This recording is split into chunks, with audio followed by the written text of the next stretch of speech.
Yo, everybody calm down. Calm down, everybody, goddamn. Let me take a sip of this coffee. Holy shit.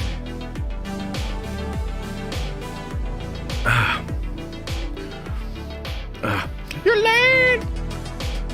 Oh, you're late, Josh. Josh, you're so late. My bad.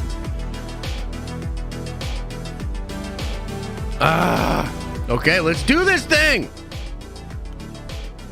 Let's roast this fucking marshmallow. What up? Welcome, welcome. One and all to the greatest show on ice. Let me get this going for all you fucking fiends out there. Give me just a moment here. Just a moment. Just a moment. Boom! Gambling. Initiate the gambling for you all. Okay, we're good to go. What's up, everybody? Look, crazy. I was running around trying to do a million things before the stream. Let me explain. Let me explain what's going on. First of all, are we live? Did this actually work? Are we live? Chat, are we live? Somebody help me out here. Are we good? Okay. Here's what had happened. You see, I was working late into the night and early this morning on the next Warhammer video. I know, it's been a little bit since we had the other Warhammer video. I wanted this one out faster, but it was quite a video. And there was obviously, look, there was some things that I did incorrectly. Yeah, so there was a lot of fixing that had to happen. Basically, dude, I dropped this video on Fernie, and I expected him to know all of these different things about Warhammer. And I kind of threw him into the deep end. And so he was making the video, and it was like, yeah. So we had to do some fixing, and we're gonna improve the system by which we make these videos. But that video is ready to go. And so at the end of this stream, I will release that video, and you guys can go check that video out. I think it's 24 minutes long, and it's all about the Primarchs, kind of like why they're going to return to the setting, which ones are not going to be able to return, and then some new lore that's talking about which ones are going to return next. So if you're a Warhammer head, check that video out. I think it's pretty damn cool. And just because I can see a lot of people really being excited about Warhammer, etc. in the chat. Give me just a moment here. Wow, that one was hot. Holy shit. Just because I can see that everybody's really excited about Warhammer and everything, right? Damn it. I already forgot what I was going to say. I think I was going to say, oh, here's what it is. So tomorrow morning, we are doing a Saturday morning cartoon watch party. Okay? And, you know, we try to do these like once a month. And we usually watch like some old Marvel cartoon or some old Star Wars cartoon or, you know, some old DC cartoon, something really nerdy. What I would like to do tomorrow is I'd like to watch a little bit of Warhammer cartoons. Yeah, that's right. I don't know. I'm just seeing like maybe we could do that tomorrow morning because they have cartoons. So they have an app called Warhammer Plus on this channel. Let me think about that. Yes. Yeah. Look, and I can see there's a lot of support for it already. People are really excited about it. That's great. I'm excited. Yes. Okay, Warhammer Evolution, you motherfucker. Okay, so here's the thing. Whoa. Calm down, everybody. Everybody calm down. Okay? Whew! Holy shit. Let's calm down for a second. Here's the deal. So they have an app called Warhammer Plus. I honestly don't think the app is worth paying for unless you're like really, really into Warhammer, right? But they do have some animation. So they have a show called Hammer and Bolter on there that has some animation. They have another one that I think has to do with like the Blood Angels. I'm actually not 100% sure. But I've heard some good things about the newest episodes of Hammer and Bolter. And I was like, oh man, maybe we could watch a couple of those tomorrow morning.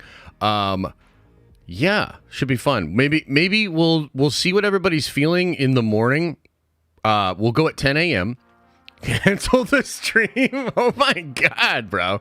So can we just address this since we're already here? Since we're already here and we're fighting about this, guys. I love y'all, okay? And I love Marvel, and I love DC, and I love Star Wars. But like, look around. Like, look at what's happening. Like, look at what's happening. I'm not trying to be dramatic here, but the sky is falling. Okay? The sky is falling. Like, I think it's possible that I underestimated how much damage Secret Invasion would do to the fandom. What do you guys think about that? Do you think that's true or do you think that's false? Because, like, I'm looking around, and this is one of the things I want to do today on stream, is, like, you've got Screen Crush and Ryan Airy, who traditionally, I think, very sympathetic to the content and Marvel, etc. You have Ryan Airy doing a video about the MCU dying. You've got new rock stars. Of course, I would kind of say similar. Like, the vibe they try to keep is very, supportive of the show, supportive of the fandom, and they try not to be negative because they don't want to create, like, a negative environment. You've got new rock stars doing videos about, like, should Galactus eat friggin' Kevin Feige's face, and let's reboot the entirety of the MCU. The conversations that are being had right now on social media about Marvel, horrible. Like, it's really, really bad. Worse than I thought, actually. You know what I mean? So, it's like, it's tough, man. You know what I mean? Like, it's tough out here to be a fan of this stuff. And in all seriousness, this morning when I woke up, I was like, man, you know what I'd love to do is something positive, something fun on the stream, because I miss just celebrating things, getting excited about things, getting hyped up about things. Like, that's where the juice is for me. That's what I love, is like getting, excited, speculating. Like, we all we want something to cheer for. I feel like that's what it was when Star Wars was, doing pretty well at the beginning with, Force Awakens, and same thing with Marvel throughout the Infinity Saga. The whole idea, the whole charm, the whole thing was like, dude, we all love this shit. We're all here together cheering it on. We're all here together excited to witness it. And I want that really, really bad. And I'm just saying, for those of you that are like, Warhammer. Yeah, see, exactly. We're not cheering for Warhammer. Give it a chance. Give it a chance. Do we have to should we just turn this stream into a Warhammer stream? Should I just explain, like, do I need to just really, like, dig in and be like, look, Marvel's letting us down. Star Wars is letting us down. DC is letting us down. We should embrace Warhammer, guys. Warhammer's dope. Warhammer's dope. Incredible. Incredible lore. Incredible characters. Most of it's lore done through novels. So they haven't fucked it up yet, and by they I mean Hollywood. It's cool, man. I'm just telling you, there are cool things to cheer about. It is unfortunate, though, that, like, the stuff in our space right now, like legitimately, if we want to, because we're not going to make it into a Warhammer stream. Everybody, don't panic. Come back to the stream. Come back to the stream. My point is, like, guys, if we're going to stay in our lane here, like, we're just going to have to shit on everything some more and talk about how bad things are. Like, there is no other option left. Like, what other option is there? If we stay on target, if we stay in our lane, we're going to shit on some stuff. You know what I mean? What about Ahsoka? Ahsoka, I'm excited for Ahsoka. It's 2 weeks out. But the stories that are dominating the news cycle right now are the absolute insanity that happened with James Gunn and Gal Gadot. And don't worry, I'm, like, really excited to get into that, because this one of my favorite things to dunk on is James Gunn and his handling of the DCU. So I'm there, baby. But then, like, when it comes to Marvel, man, I mean, like, what, like, the only things that are on my mind, the only thing that I think is, like, why do you think everybody's making these videos? Like, why do you think New Rockstars is making the video about rebooting? Why do you think Screen Crush is making the video about the MCU being dead? Because they are responding to, like, where the fandom is at. These guys are really good at identifying what topics are of note and will get a lot of views and be viewed. And that is just like where we are at, you know? Yeah. So that's, look, I'm down. Like I will roll up my sleeves and I'll right into the shit with you as we usually do. I'm all about it. It's all good. But I just wanted to say, like, in all seriousness, like, I'm not having the best time right now just being in the space, and that's why the Warhammer channel exists. That's why I'm so excited about my comic. I keep thinking, man, like, bro, like the balls are just being dropped right and left and right. And I'm like, it could be the time. Like, it could be the perfect time for like an alternate thing. And, you know, when it comes to like the comic that I'm creating and everything, what I really want to do is it's not just a book. I want to create like a whole new universe, an IP, like this new fun comic book thing.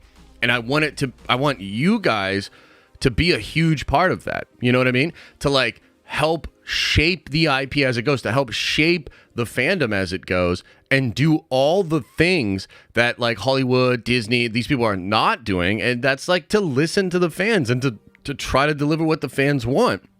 So there's the TLDR, man, is like, I am really excited about a lot of different things. The problem, I think, is that a lot of what we're going through right now as fans is just not pleasant. It's not pleasant. And one of the things that I keep asking myself is, how much more can the fandom take before it gets like seriously bad? I mean, it's like already pretty bad, right? But I mean, if Echo, like, think about this, man. Like, I would love to know what y'all think about Echo, like what's going on with your, you know, perception of Echo. But like, for me, man, it's like, guys, viewer Anon said yesterday that Echo is in a worse state than Secret Invasion. And like, bro, like Secret Invasion, I'm telling you, that did a surprising amount of damage to the Marvel brand. Like, real talk. Look at the headlines that were created. Look at the social media buzz about Secret Invasion. Like, bro. Oh, like, it's fucking bad, man. And yeah, like, dude, I'm there, like, just cancel it. What up, Rob? Echo feels like a show they made just to put something out. Echo is a show created in the mindset of ultimate commoditization of Marvel as a brand. It comes from the headspace of, we can do anything and motherfuckers gonna watch it. That's what it is. It was like, well, instead of just doing the Daredevil show and like jamming that with as many friends as possible, making that as cool and epic and as connected as possible, we'll prelude into that. So we know people are excited about Daredevil. Well, they'll have to watch Echo to understand Daredevil to get a little appetizer in there. And like, honestly, like the whole process of making these Disney Plus shows is completely broken because they don't even have showrunners. It's all like whimsically changed to try to fit into the system, and it's just not working. The solutions that they have on the Disney Plus shows to help them fit in better is to like remove all the dope connective shit and keep them as separate as possible. And we've seen this like over and over and over again. And bro, like, I'm telling you this is really the thing that's like pushing me over the edge when it comes to Echo, because I said on Twitter yesterday, I'm not watching Echo, guys. Like, it's the first Marvel Disney Plus show I am not watching. I am not watching that shit. And in fact, I'm going to get rid of Disney Plus after Loki season 2. And I'm not getting that back until probably X-Men 97 or, you know, something going into next year, because like, I'm just over it. Like, I'm 100% over it. Like, that's a good point. Like, Echo was never cool in the comics. Here's the thing. I hear this discussion a lot, right? Because, you know, somebody says that and they'll be like, yeah, Echo was never cool in the comics. And then you have people being like, well, the Guardians of the Galaxy were never that popular before Marvel. Iron Man was never that popular before Marvel. And there's some truth to that, because all of the really popular IP got sold out licensed style in the 90s, like the X-Men, Fantastic Four, Spider-Man, etc. But I would argue that even before the MCU, like, Iron Man was infinitely more popular than a character like Echo. You know what I mean? I still think that's true. I also think the audience has changed. I think the audience has shifted. People have, like, the MCU kind of did its job too well. It took normies into being, you know, at least pseudo comic book illiterate and understanding this stuff, so that now, like, even the most normie among people understand that Echo is not a popular character, right? So it's just like, it's silly to even do a show like that. The other thing that I can't fucking stand, oh god, you guys got me going on one. See, this is why I'm like Warhammer, let's have fun, and y'all are like, no, go for blood, Josh, go for blood. Well, here we fucking go.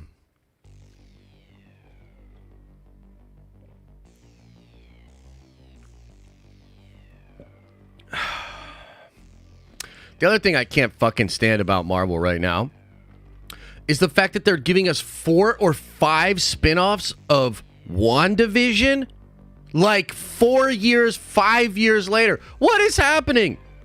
Bro, you've got Agatha Coven of Chaos. You've got Vision Quest, supposed to be a show about Vision. You've got Wonder Man, supposed to be a show about Wonder Man, spinning off of that as well. You've got the Witches Coven show, or special feature, or whatever the fuck that's going to be. You've got, apparently, a show completely focused on Wiccan that will spin out of Agatha, and that was in development before the writer's strike happened. And Nova apparently gets scrapped. So we're doing 4 or 5 spin-offs of WandaVision years later. Bro, they gotta stop. Like, this is legitimately the worst thing that they're doing right now, is like this over commoditized, like, they're trying to reverse engineer the content with the library they have and like kind of piecemeal out the dopeness. Like, that shit's not working, man. Like, it's just plainly not working. And they've got a whole buttload of shows that are going to be just as shit, just as whack, and they're going to make us fucking eat them 2 to 3 times a year leading up till 2026. That's what it is. That's what it is, because it takes time to turn the Titanic around, and they've already got a lot of this stuff already in production. It's horrible. It's not a good look, bro. It is not a good look. And so, like, I'm like, frankly, kind of terrified, to be honest. Like, because I don't know how the brand survives. Like, will Marvel ever go away? No, probably not. I mean, they've seen worse times. They've been bankrupt like multiple times in the 90s. No, like, they're not necessarily going to go away. And I think the IP that they have is priceless, right? And even with Disney, like, that's one of the most valuable things Disney has is Marvel. So, like, it's not going to go away.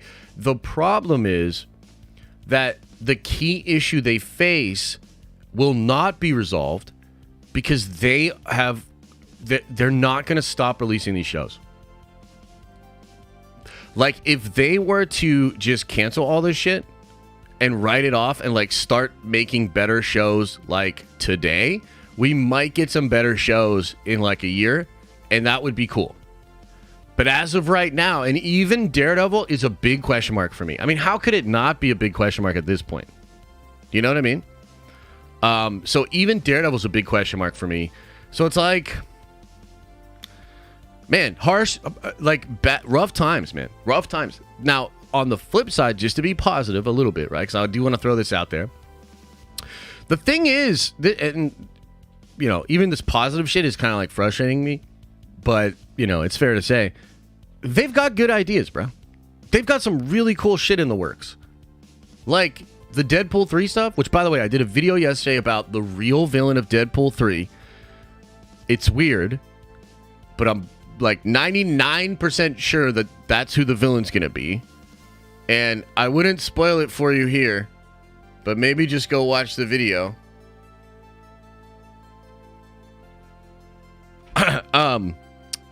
Yeah, so go check that video out. Look, the stuff they have planned for Deadpool 3, the stuff they have planned for Doctor Strange 3, for Shang-Chi 2, for the multiverse saga, for Kang Dynasty, for Secret Wars Part 2, and for the Battle World saga. These are all incredible ideas that are going to absolutely like make audiences go crazy.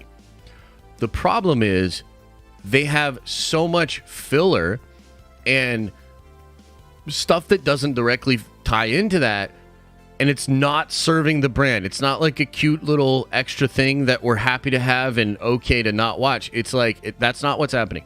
You're damaging the brand with these shit ass shows. That's what it is.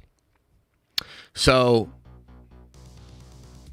the problem is they've got good shit, but why are we being force fed a bunch of bullshit like alongside that? And the other thing too, and then we're going to get into talking about Wonder Woman. We'll talk about Wonder Woman, okay? But this is the other thing that's crazy is like, I'm sure you guys have seen this online as well, but like I'm seeing people talk about how watching the entire MCU went from being something that seemed like a really fun, cool thing to do to being like the ninth circle of hell once you get to Phase 4. And that's true because like think about this, like would you really sit down and watch all of that shit again? Like, does that even seem fun?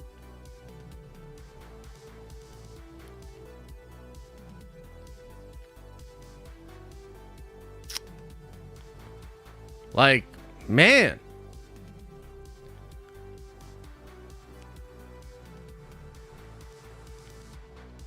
Yikes. Yeah, normies have turned on Marvel. Oh yeah, big time. I mean, it's practic. Like, I don't know how else to tell. I just feel like fucking slapping faces, shaking people. Like, what are you doing? Like, it's bad, bro. And again, you know, to me, Secret Invasion, which, yeah, I thought it was ass, but like I thought it was ass episode 2, and I basically wrote it off. But like I feel like a lot of people kind of got their hopes up, but they were like, no, like this show will change things, and it has to be cool, right? Because this is the one, you know? And like they ended up like really getting let down. I feel like the reaction from the fandom of Secret Invasion has been way worse than I thought. Like, what do you think, chat? Like, do you think I'm crazy, or do you agree that like the backlash to Secret Invasion has been shocking? Just the amount of it, like how hard people are going on it. Like, yo. Like, cause I'm shocked, cause I don't even think it's that bad. Like, it's pretty unremarkable, but I don't think it's the show that should have gotten this reaction. You know what I mean? It's like, whew. Whew. It's because the ending was bad? I mean, I guess. You're crazy, but you're not wrong. Oh, okay, cool. Yeah. Like, dude, it was bad. And that's why, like, I'm saying, like, bro, just cancel Echo. Just cancel Echo. Because, like, look, we used to have a conversation. There used to be this kind of a conversation where you'd get some negative buzz about a thing, and then there'd be a lot of people in the community, usually like Big Screen Leaks, Casey Walsh, you know, the usual defenders of Marvel. And you'd usually see like accounts like that and people like that just like simping and shilling super hard for these things. And the deal was, as we would get closer to them, we'd be like, well, I mean, we don't know for sure. Like, this person's saying it's really great, this person's saying it's shit, etc. But after like, I don't know, 5 or 6 times in a row of like those accounts being like, this is good, and then us watching it and being like, it is not, that shit's wearing away as well. So like with Echo, there's a handful of people that are telling you it's really good. But why would you believe them? Like, what? Like, we're just supposed to, like, oh, dude, no, they're right this time. You know? Like, oh, no. But this time they're right, though. You know? It's like, nah, bro, like, you've fucking been saying this shit is gonna be fire for a while. It hasn't been. Like, it's just not. It's It's quite the opposite, actually. So there's nothing anybody can say out there that would get me excited about Echo. Nothing. Like, I'll watch the Daredevil scenes on Paul's video or on Reddit or something. You know what I mean? Like, I don't care. I don't care. And it's getting to the point where I'm like, well, I think the only way that we can actually affect this and actually can make changes, like, to unsubscribe to Disney Plus. That's what I'm gonna do. I'm done with that shit, bruh. I'm done with that shit, bruh. No thanks. Okay, let's get into the Gal Gadot story, because it's pretty wild. So, apparently, what had happened was Gal Gadot,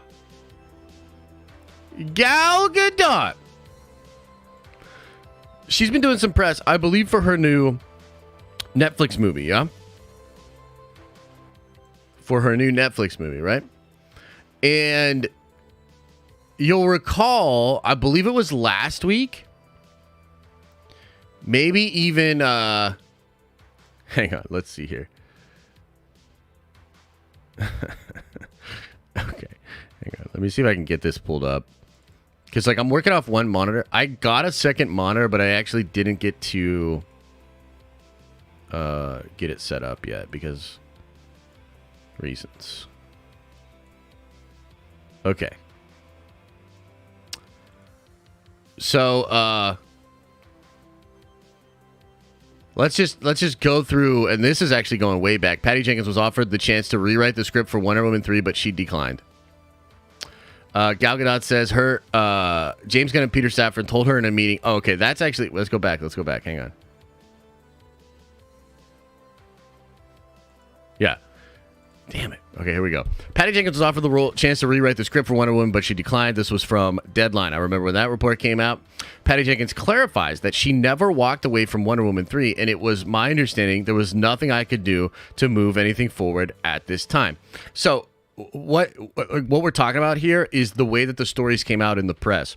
And remember that it first came out, like, James first came out and said some shit about it. I remember Patty commenting on his thing, right? And I remember James being like, I can contest that you've been nothing but professional and all of this blah, blah, blah, blah, blah, right? And she's been taken off of it. Now, she was trying to, like, avoid public shame for that when Patty Jenkins first had it. The trades, which usually represent the interest of the studios, came out and said she was offered a chance to rewrite, but she declined. And we were all like, oh, Patty's lying. Then it came out, Patty Jenkins herself came out and made this big declarative statement. And she said, it was my understanding there was nothing I could do to move anything forward at this time. And that's when James Gunn said, like, I can contest that throughout all of our interactions, you've been very professional. You know what I mean? So I think it was last week, guys, story came out that Patty Jenkins was, or rather Gal Gadot was still going to be Wonder Woman. I remember talking about it. And this story, I believe, came from Gal Gadot. You know, she was talking about this. She had said it. And then I think just yesterday, she was doing more interviews for this new Netflix movie that she has. And she said this. She said, Gal Gadot says James Gunn and Peter Safran told her in a meeting that you're in the best hands. We're going to develop Wonder Woman 3 with you. We love you as Wonder Woman. You've got nothing to worry about. Oh, man. That's pretty wild because many people were waiting. For either James Gunn to clarify or for a story to come out because, of course, it's absurd that Gal Gadot would stay as Wonder Woman if it's like why would you get rid of Henry Cavill and Ben Affleck but keep Wonder Woman? It didn't make any sense, right? So then the story broke that reportedly nothing was ever promised to Gal Gadot about Wonder Woman 3 happening or any definitive discussion about her returning in the new DCU. Now, this broke through various trade channels, Variety, I think Deadline reported about it. I believe The Wrap had a report about it. And guys, like, Like, that's basically James Gunn. I know it's not James Gunn actually coming forward and saying that, but, like, this is James Gunn going through the proper channels and actually either leaking or, you know, straight up telling the press that shit didn't happen. Okay? So, like, to really break down what was going on, like, we all remember, and let me see if I want to just go over, like, my reactions to this shit, because it was so wild. Yeah, so this, 21 hours ago, this shit came out. I was invited to a meeting with James and Peter Safran where I got told, and I'm quoting, and dude, she said, and I'm quoting. By the way, Gal's not lying here. According to what I've heard, she's not even lying here. James literally told her this. I'm not, like, and I'll explain how I know that in just a second as well, right? But I'm quoting, Gal says, you're in the best hands. We're going to develop Wonder Woman 3 with you. We love you as Wonder Woman. You've got nothing to worry about. So time will tell. Okay?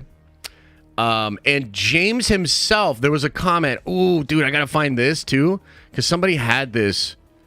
It was, oh man, I don't think I quoted it. But there was like a thing where Gunn was literally talking about bringing Gal back. Do y'all remember that?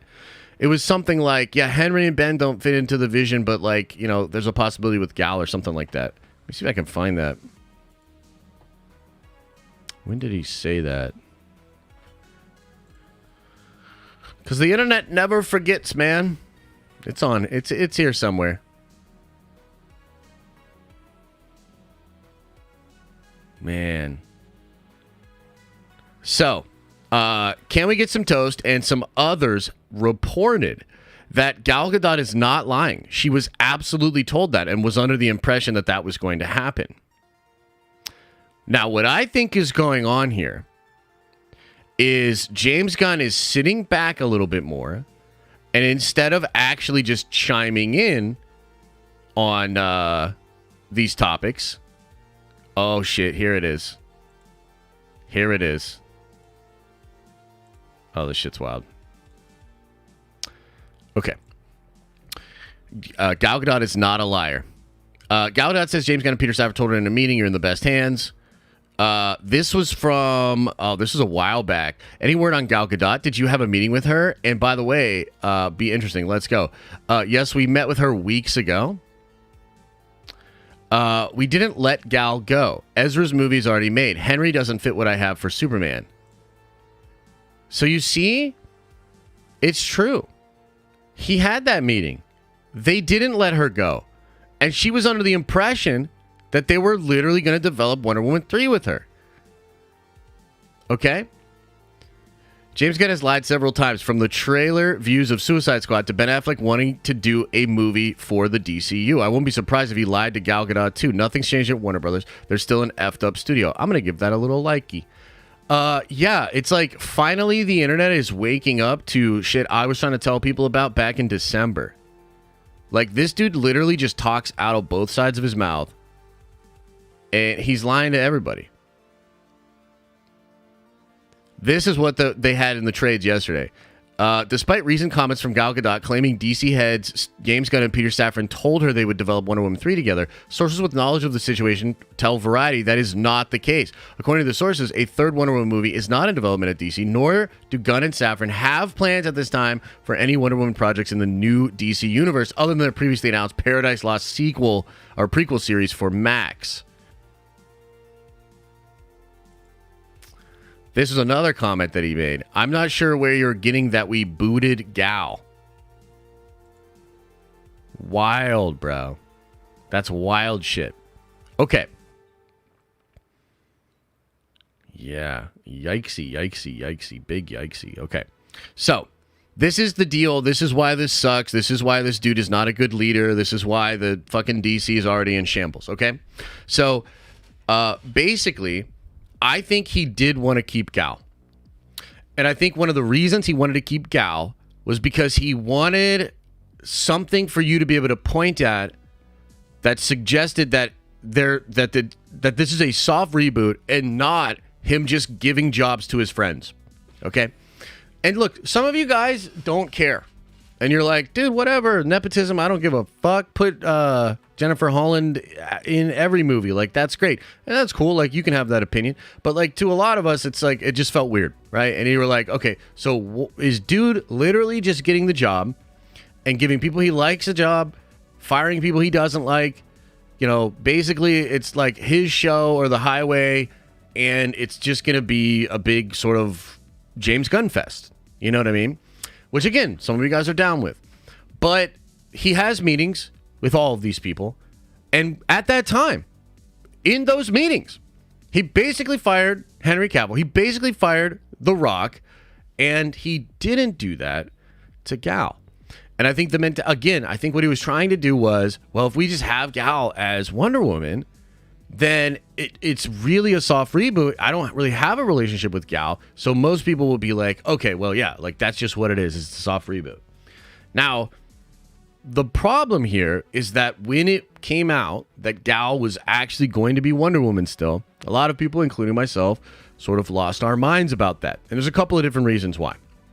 Number one, I think it's crazy after Wonder Woman 1984 and the Wonder Woman appearances in Shazam and in The Flash that you would think there's more fan sentiment and love around Gal compared to Ben Affleck as Batman or Henry Cavill as Superman.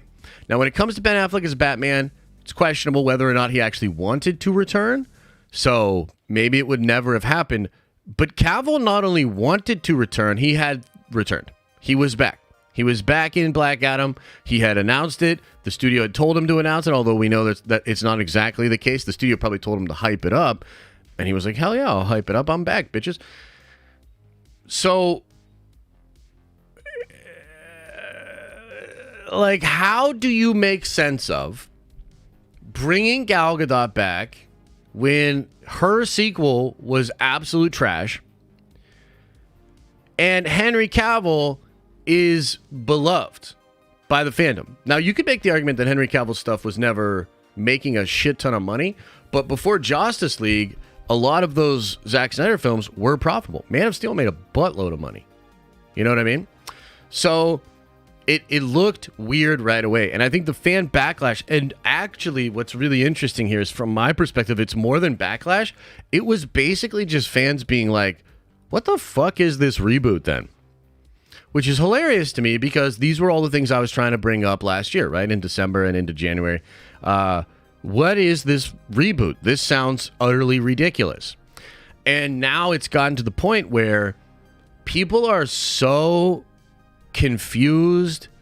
And you've got people that were very supportive of Gunn, you know, when he first came on, talking about how this doesn't make sense, talking about how this doesn't seem fair, talking about how James Gunn is a liar and probably lied right to Gal's beautiful face. And it's just more and more of why the execution of this reboot has been absolutely horrible. You know what I mean? It's been absolutely horrible, and it's a big fucking mess. And yeah, I mean, from my part, it's kind of enjoyable, right? Because I get to kind of sit back and watch it all burn and be like, yeah, no, like, I try to tell y'all, like, this dude ain't the dude for the job. He's a good filmmaker. He's not a leader. He's not a business-minded person. And he's fucking it up in a big, big way. I still think Superman Legacy could be incredible. And actually, getting rid of Gal is the move. Believe it or not, that is the move. But the way it went down, just like every other part of this, is probably the worst possible way. James came out originally and said, DC has been fractured for a long time, and we want to bring cohesion to that. But how are you bringing cohesion to that when you're going to have Matt Reeves' Batman universe still doing its thing? When you're going to have Peacemaker and some of these other characters that were in all the other DC movies in your reboot? When you're having stories and the inability to control the narrative that suggests that Gal is staying as Wonder Woman, but now she's not? Like, do you not understand how this roller coaster ride has continued to fracture the fandom even worse?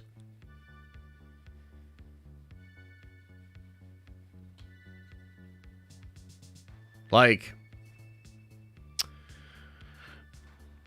feels like more of the same. I think that's probably the most charitable interpretation I can give, is that from the perspective of a DC fan, this feels like more of the same. And I think the whole thing with DC is like, yo, call me when you get your shit figured out. Feels like that's what the audience is saying. You know, you got The Flash, supposed to be the best comic book movie since The Dark Knight. And the fans were like, call me when you get your shit figured out. And it's possible that Secret Invasion is that. Or not Secret Invasion. Superman Legacy. But it's possible it isn't.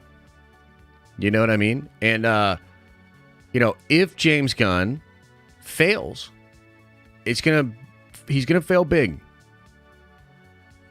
What else am I wrong? Like, if James Gunn fails, he's going to fail pretty big in front of a lot of people. So, we'll see. We shall see. Okay. Any other comments about the DC stuff before we start reacting to videos? Because I want to react to the pitch meeting for Secret Invasion. That should give us some chuckles. Then we're gonna react to Screen Crush's video about the MCU being dead. Then we're gonna react to new Rockstar's video about Galactus eating everybody and then rebooting the MCU. So those are the 3 videos I got on deck that I want to watch.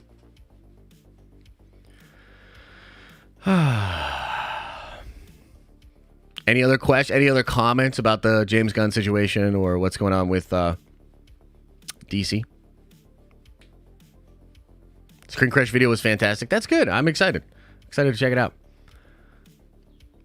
It's going to be fun, man. Just kind of kicking it, you know? Okay, looks like we're good. Nobody has really much to add about DC. You earned your way out of the basement, Josh. LMAO. Became a member when you called Gunn out. Keep up the great work, bro. Hey, Genjin, I appreciate that, brother. Thank you so much. Can we do just one poll here? Here's what I really want to know. And answer honestly. Don't answer in a way that you feel like is like the way I want you to answer. I'm actually asking here. Have these DC drama stories made you less excited about the DCU? That's what I want to know. I just want to know, like, has the roller coaster ride of these stories made you less excited about the DCU? And maybe not, and that's okay. I would like to know.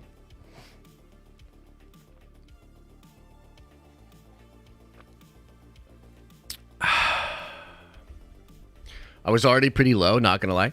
You know what's funny? The most ironic part of this whole journey with like me and Gunn and like DC is the day he got hired. I did an emergency live stream at like 7 at night, and I remember just talking about how this was a brilliant hire and how this guy was gonna be great and like et cetera, et cetera. So even I was initially like pretty much on board. Chris Estrada, welcome to the Nerd Vengers. You are a Nerd Venger now, baby. Welcome, welcome, welcome. I gotta start putting the fans and AC on. It's getting hot in here. How are we to be stoked? Blue Beetle is up next. I mean, I don't know. Blue Beetle looks just super generic to me. I know a lot of people are excited about Blue Beetle. And I know, like, look, for certain communities, like, that character means a lot and that's super cool. But, like, me, just on the outside in, I'm like, this should, like, the effects look cool, but not cool enough to get me interested. Like, it feels very generic. Like, almost like a Beetleborg 90s kind of thing going on there, you know? Yeah, it's just like, whatever. Which, to be fair, Marvel's turned into that in a lot of ways as well.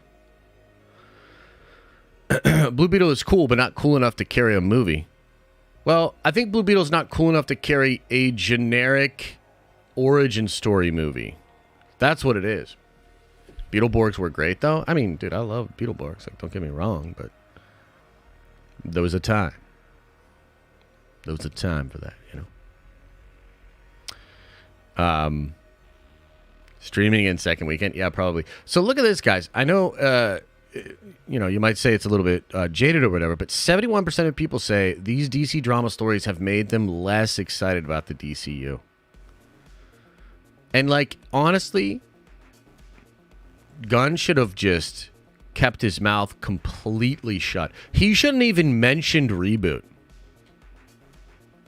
Like, he should have just said, very happy to have this job. Very excited about the future of DC.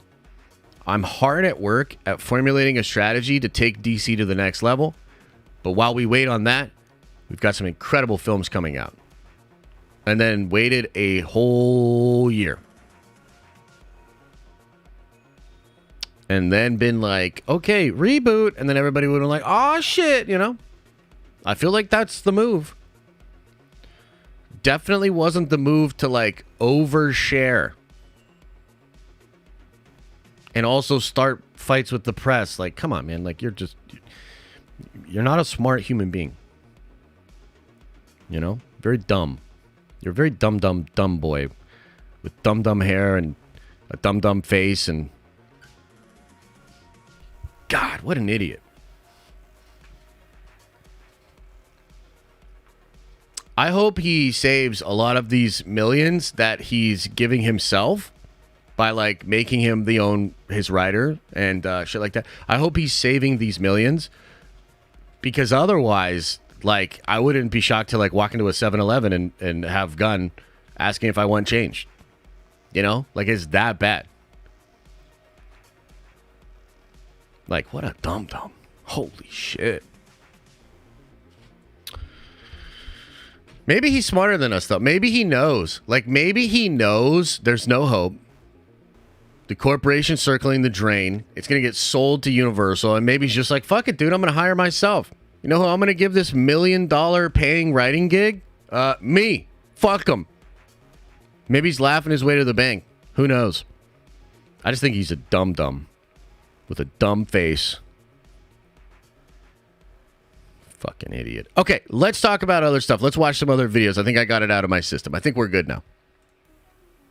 Fucking dumbass. Okay.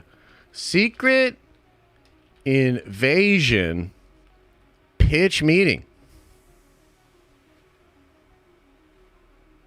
I'm excited for this one. It's going to be fun. Oh, yeah. Oh, wait. How am I supposed to watch it? Wait. Oh, fuck. Without the second monitor, this is going to be tricky.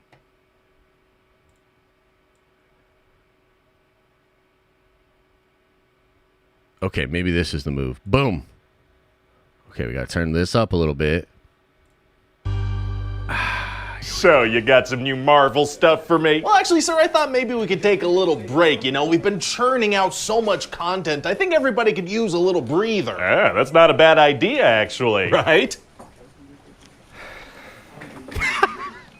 All right, that should about do it. Yeah, that's good. So I'm thinking we do a Secret Invasion show. Oh, the shape-shifting Skrull storyline from the comics? That's the one. So Nick Fury's gonna come back to Earth, and let me tell you, he's old and miserable now. As all protagonists should be. Yeah, and so he's gonna meet up with Maria Hill, remember her? Oh yeah, we only got snippets of their partnership in the movies. It'll be cool to dive into that a bit more. Yeah, for sure. So she dies. Oh my god. Pretty much right away. Dang it. See, it turns out that some Skrulls are evil now, and there's a little faction of rebels that want to start World War III. What are they rebelling against? Nick Fury. What do you mean? See, he and Captain Marvel had promised to find them a new planet, but after looking around for like 2 years, they were like, no, there's nothing out there. There's no planets at all. Why don't they work something out like the Asgardians to have their own little place on Earth? Unclear. So now this Skrull named Gravik is in charge, and he hates Nick Fury and Talos. Uh-oh. Yeah, and Talos' daughter Gaia is gonna be a part of this group, but then... I'm gonna be honest with you, this shit is so boring that, like, even the recap that's meant to be poppy, entertaining, and fun, I just zoned out. I don't know about you guys, but I think that's like a real testament to just how utterly horseshit this show was. I'm even fucking zoning out on the parody parody recap of this shit. Oh my god! And she's gonna realize, hey, maybe the Skrulls that want to kill a bunch of people aren't super nice. So she's gonna switch sides. She is. Amazing. So Gravik basically wants humans to go to war and blow the planet up and live on it. Well, so what we're gonna get here is a super sophisticated spy thriller as Fury tries to stop these Skrulls. Well, yeah, I imagine that's gonna be thrilling. You could really play with the shape-shifting Skrull thing, you know? They could be anyone at any time. Really create some tension in the scenes. Oh yeah, that would have been good, dang it, wow. But you have some Skrulls impersonating people, right? Yeah, but we just let the audience know who's a Skrull pretty much right away. Like, Rhodey is a Skrull, we just tell them that through a mirror. Well, that might be thrilling in its own way. Maybe, I hope so. Anyway, so what else happens in this thing? Well, we're gonna reveal that Nick Fury's actually married to a Skrull. Oh. Yeah, so if you ever wanted to see Sam Jackson deeply make out with a green alien, this is the show for you, I guess. That is on my bucket list. I'd also like to see him make out with a bucket. Oh yeah? Just Sam Jackson making out with anything, really. It's just fun to watch. Okay. Samuel L. Jackson tonguing stuff is tight. All right, anyway, so Gravik gives himself extremist powers using this radioactive machine he has. Okay. And he wants to give himself a bunch of superpowers and become a super Skrull. So he wants World War III and also superpowers and also, like, a house. That's right, so he can walk around all green-like. And for that war thing, he tries to kill the US president and blame it on the Russians. Very sneaky. Yeah, and during the attack, frickin' Talos dies trying to save the president. Oh, extremely sad. I mean, I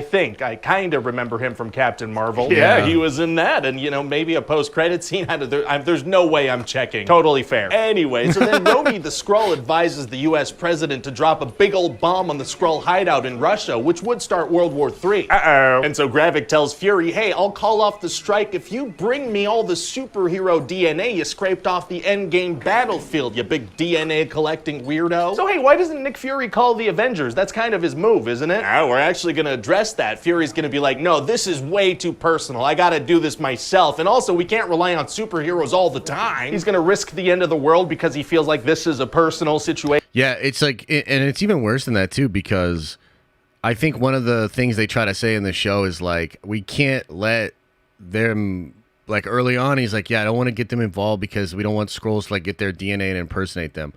But like, he literally had Gravik go get all their DNA, and that's brought up later.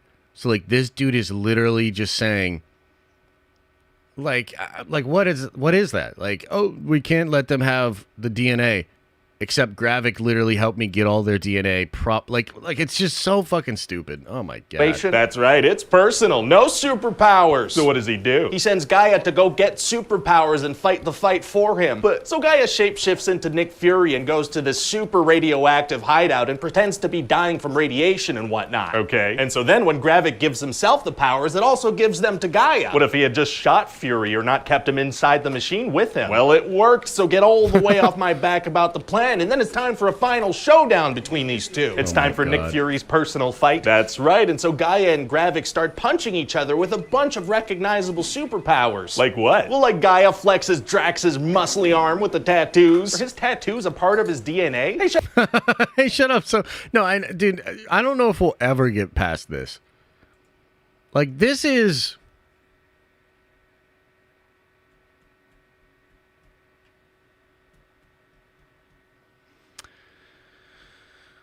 Aw, man.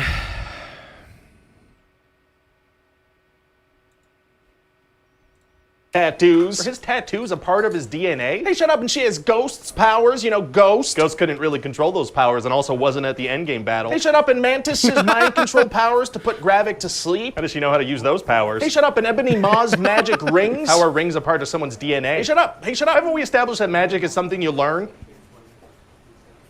Dude, seriously, like, how did it get, like, why is it this bad? You know, somebody's got to have the balls when they're on one of these red carpets with, you know, Kevin Feige to just be like, hey, like, what happened with Secret Invasion? Why is it so fucking bad, bro? Because, like, it's really bad. Oh, boy. up. Well, okay then. Okay, great. So punch, punch, punch, punch, punch, power beam, punch, punch, punch, backflip probably. Very exciting. But hey, if they both have those extremist healing powers, it's gonna be hard for one of them to win. Actually, it's gonna be super easy. Barely an inconvenience. Oh, really? Yeah, see, Guy is gonna punch a big hole in his chest, and so that does it. He's dead now. Why does that do it if he has healing powers? Because the fight's over now. That worked. Oh, okay. Oh, and while that's happening, there's gonna be a tense showdown between Fury and Rhodey and the President. Oh, yeah? So Yeah, and Fury's gonna be trying to convince the President that this frickin' guy's a Skrull. Wow, if only there was a way for them to identify the Skrulls. Well, throughout the whole show, they're gonna be shooting Skrulls because they bleed purple, so that, shows it. Why not do that now? Because this way we can have a couple of minutes of manufactured tension. Smart. And so after those couple of minutes are over, Fury's gonna shoot Rhodey and reveal he's a Skrull. Oh, wow, wow, wow.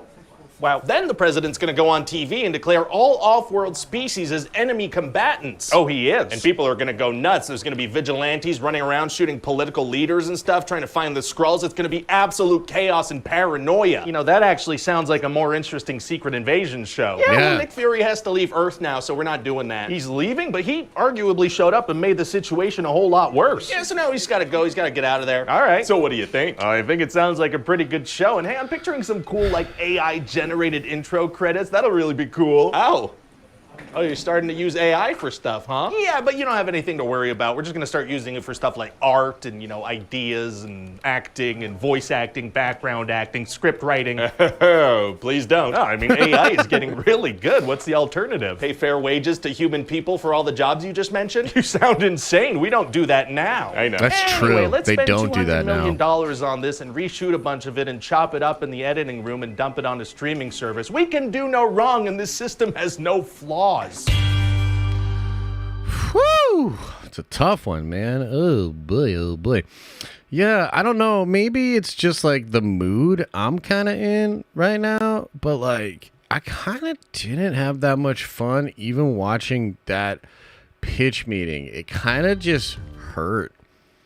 I mean, am I crazy?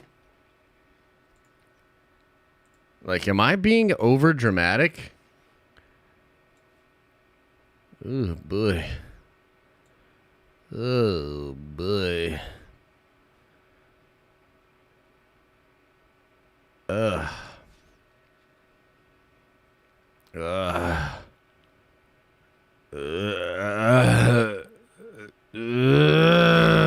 Okay, let's watch the next one. Let's see what maybe Ryan Airy's got a solution. Things are never going to be the same. And the thumbnail on this too was just MCU dead, and I was surprised to see that from Ryan. But then again, he does this kind of stuff. He's had videos before where he'll be like, "Is it bad?" And then he kind of low key defends the show a little bit. You know what I mean? Which is fine, of course. It's his prerogative. Let me see here. See if I can get this pulled up so we can see this together. I'm really curious as to what he has to say about this. Because, look, here's the thing. All YouTubers that are covering this stuff are feeling it right now. We're feeling it. It has never been this difficult. It's not a good time. Okay, let's see what he's got to say. Same now. Hey, welcome back to Screen Crush. I'm Ryan Airy. So is the MCU dead? I mean, that's what the internet's been saying after the Secret Invasion finale hit a new low for Marvel Studios. So we're going to dive deep into that question. First, I'm going to explain all the reasons the MCU could be in a death rattle, along with all the other big franchises. But then I'm going to talk about why you haters out there just need to calm down. No! I mean, okay. Calm down, buddy.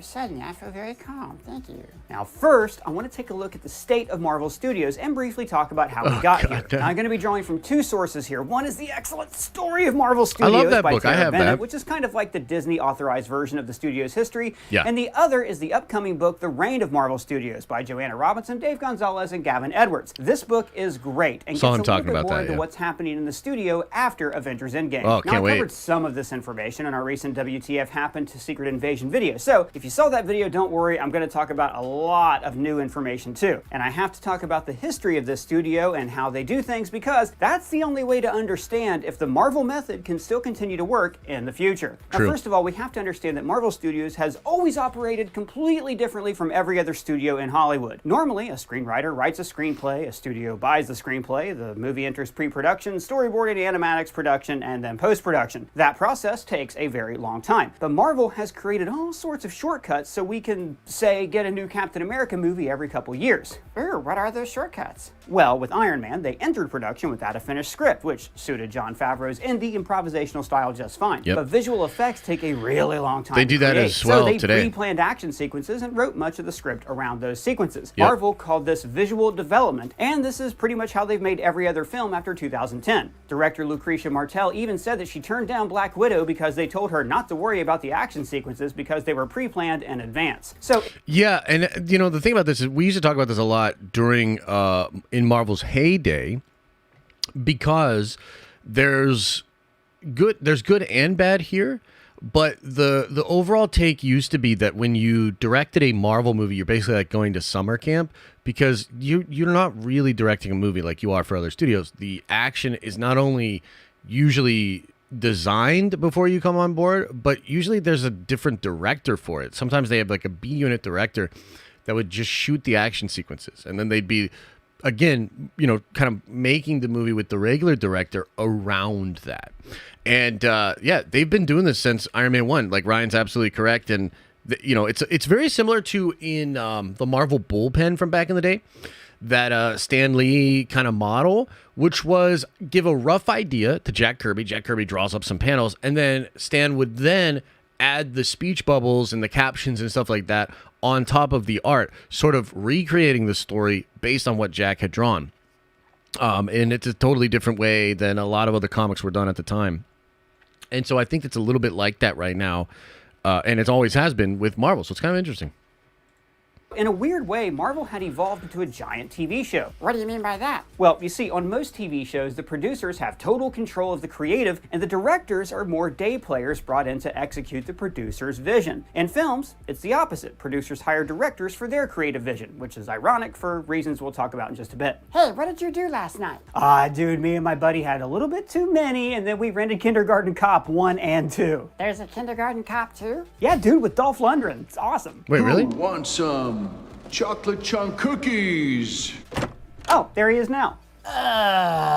Kill me. Hey, what's up, man? Did you bring back the movies? No, I'm dying. Yeah, I've been there before, man, when you overdo it and you feel like this in the morning. This has But to be you an drank ad. a lot too. Why don't you feel bad? I feel great Liquid because IV? last night I drank a Oh, Z-Biotic. okay, cool. What?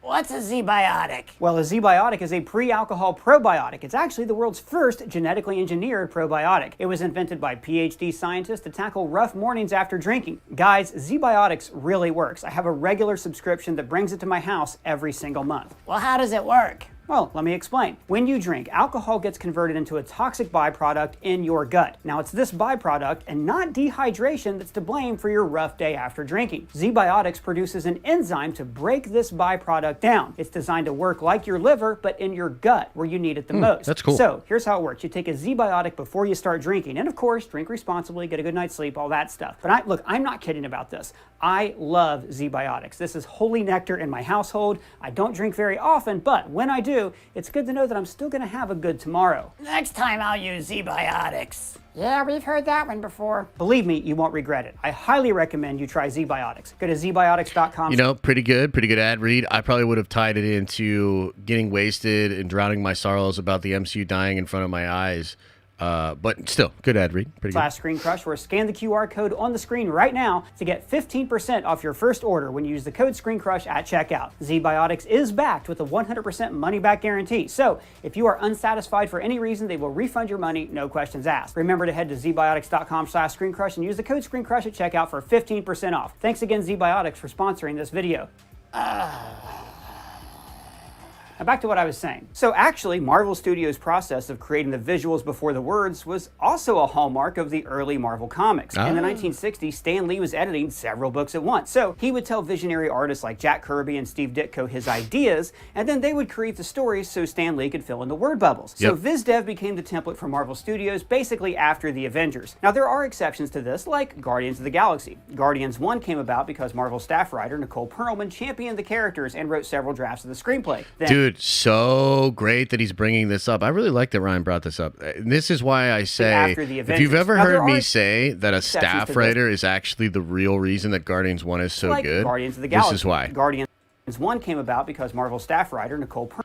Okay, this lady apparently did an incredible Dirty Dozen kind of take on the Guardians, which essentially becomes the film that James Gunn did. Now, James Gunn does make it very James Gunn-y, so I'm not saying he didn't obviously put his own touch on it, but the core of the movie was done by a staff writer. This is actually potentially also what happened with The Matrix, although that is a little bit more debated, but there was apparently a person that won some kind of contest that was then, like, the script was then optioned or something, and that then ended up becoming a big inspiration for what the Wachowskis did with The Matrix. Pretty crazy. I'm glad he brought this up.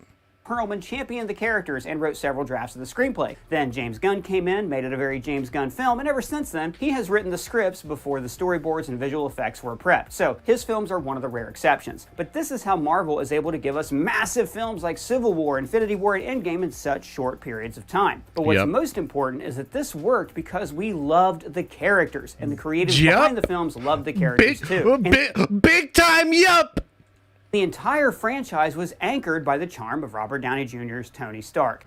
You've been called the Da Vinci of our time.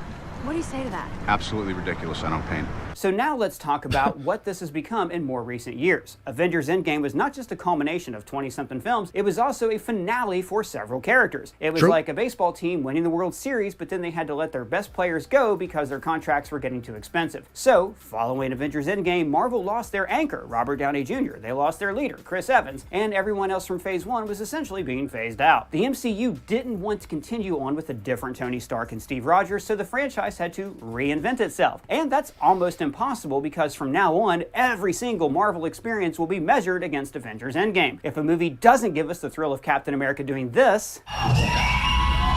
Oh, shit. Y'all remember that? Y'all remember seeing that for the first time in theaters, man? The hair coming up on your hands, the blood flowing into certain organs? We're gonna feel a little let down. So then can Marvel possibly reinvent itself? Well, let's go back to 2019, post-Endgame. I would say at that time, the biggest stars of the franchise were Spider-Man, whose rights are held by Sony, and Black Panther. So Chadwick Boseman was set to be the new Robert Downey Jr., and then he sadly passed away. Yeah, that's true. Hey, by the way, I hope some of y'all are noticing. There's a lot of stuff that we've been talking about here at the channel for a long time. It seems like Ryan and myself agree on a lot of sort of things that have gotten us to where we're at currently with the MCU. That's kind of cool.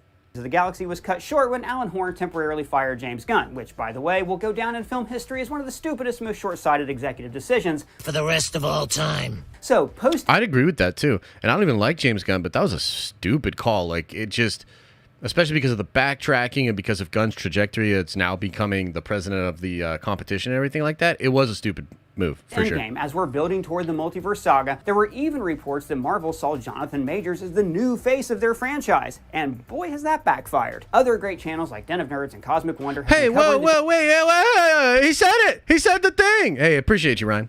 Jonathan Majors' case in way more detail, but let's just say that we have no idea what's going to be happening with that guy in movies and in the real world. And on top of that, the pandemic happened, delaying Marvel movies and disrupting like everything. So the pandemic forced a little too much importance on the Disney Plus shows. 2021 Disney Plus was top tier. WandaVision, Loki, Falcon Winter Soldier, Hawkeye, What If? I said, goddamn! And I need to note here that Marvel creating Disney Plus shows was a decision that was made by extremely wealthy Disney CEO Bob Iger. Ooh, I like that. And it's true. And this is another thing that I'm like super upset about is like Iger making this decision and then talking shit on Kevin's inability to make television like out in the public. Like, dude, this dude, man, This fucking guy, man. Ugh. One of the few times that he actually interfered with Marvel Studios. But the Marvel team were excited about making Disney Plus shows, and they used the opportunity to tell stories that could not have been told in movies. WandaVision could have never been a movie. It's formatted for TV. And Loki also worked so much better as a TV show than it would have as a movie. Hawkeye was actually originally going to be a movie, but then they decided the story suited a TV show better. Yeah, I disagree.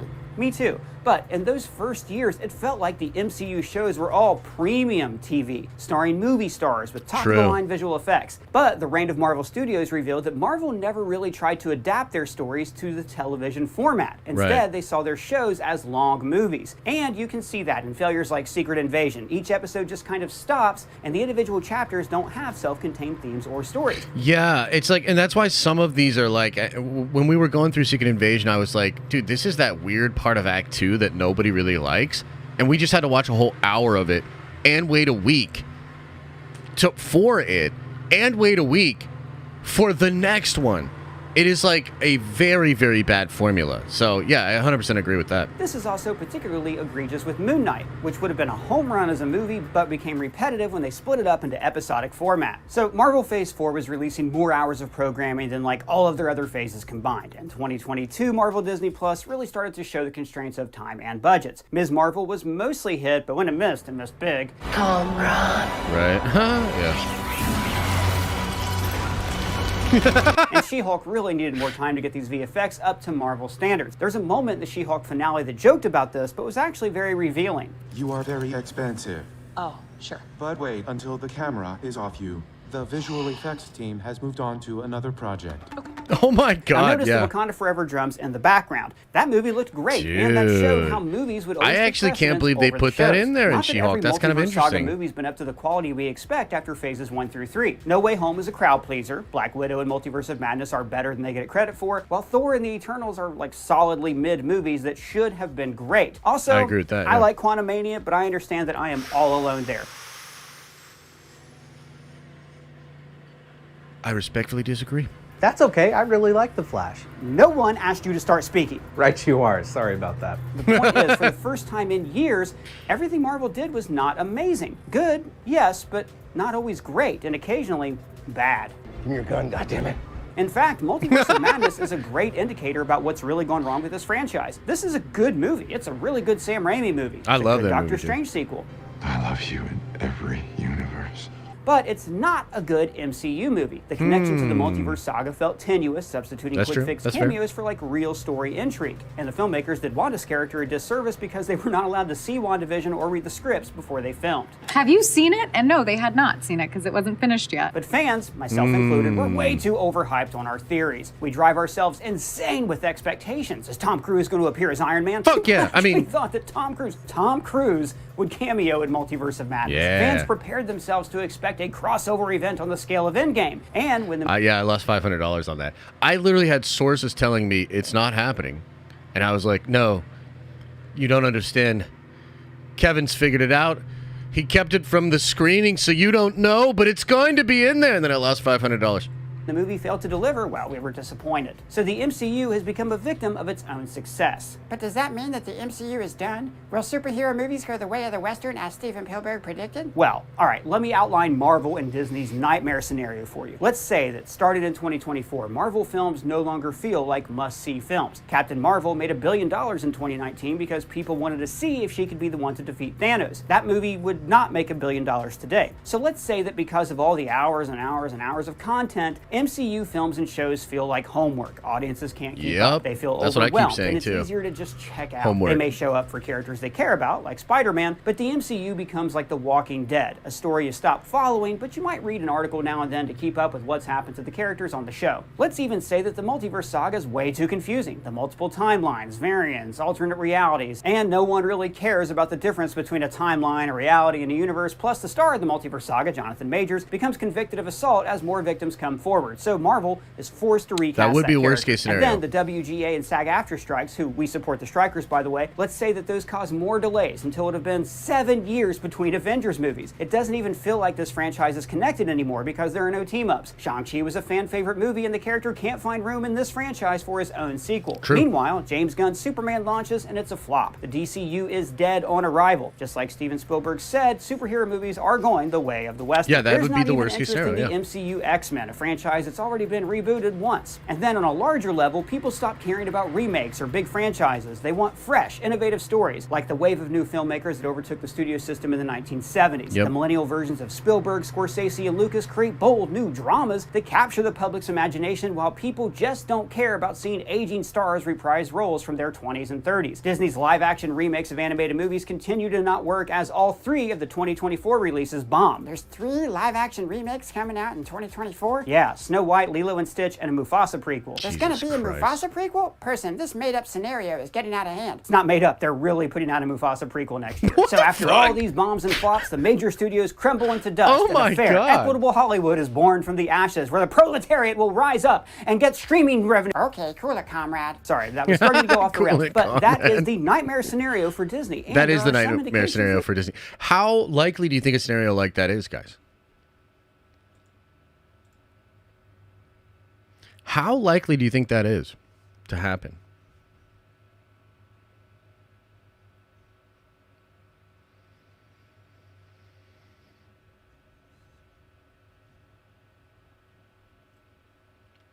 So, just from what I see and with you guys in the chat, I will say that I think most of us would not be surprised. I'm personally at a position where I'm like, yeah, I wouldn't be surprised. It's already worse than it's ever been. No real signs of turning it around. And the thing that it's really the corporate greed of Disney that will be the ultimate downfall, because Disney is not willing to, let's say, cancel a bunch of these shows that were created with a bad mindset. Disney's probably not willing to allow them to slow down, take a break, and actually like create good stuff. Yeah, so I think like that's the thing that's really painful. And when it comes to Gunn and Superman Legacy, of course there's some of this that's, I mean, like, dude, like, he's literally like got a Henry Cavill lookalike and he's gonna do a new Superman, so that's like its own thing. But beyond even that, like, there's fatigue of superhero, there's fatigue of reboots, there's a lot of fatigue out there that's maybe not even James's fault. So it's like he's got a lot working against him, and I don't think he's gonna have a pretty big budget. He's also like making the movie about the Middle East, which feels like a really weird choice, potentially perceived as political, which I think is the last thing you want for a modern Superman. So yeah. That some of that could happen. When Indiana Jones, Mission Impossible, and Fast X underperformed, critics concluded that the public was no longer interested in franchises, which is dumb and wrong. The public are less interested in those franchises. The Fast movies stopped being good as soon as they became self-aware. We've now been on insane missions around the world, and I ain't got one single scar to show for it. And Indiana Jones 5 is a great movie, but I understand why people didn't want to go see old Indiana Jones after being burned by the Crystal Skull. As for Mission Impossible, I think there's a sense from the public that they've already seen that movie before. In fact, the success of Maverick last year proves that fans aren't opposed to seeing aging stars have one last go-around. But Dead Reckoning was also overshadowed by the cinematic event of the decade, Barbenheimer. Now, this deserves a whole video essay, but the Barbenheimer phenomenon demonstrated that people want to get excited about movies. We want to leave the house, but we also want creativity, compelling characters, and top-tier filmmaking. We want to see things that we have not seen before. So the underlying message here... By the way, just as a small aside, and just because I know it's going to trigger like 30% of you, and you guys will get all fired up and let me know what's really going on here. Did y'all see Joe Rogan saying everybody that got triggered by Barbie's a bunch of pussies? I don't know if you saw that, but I just wanted to point out that Joe Rogan that said everybody that got triggered about Barbie, it's a big old pussy with a nice in it. Pussy. Just wondering what y'all thought about that.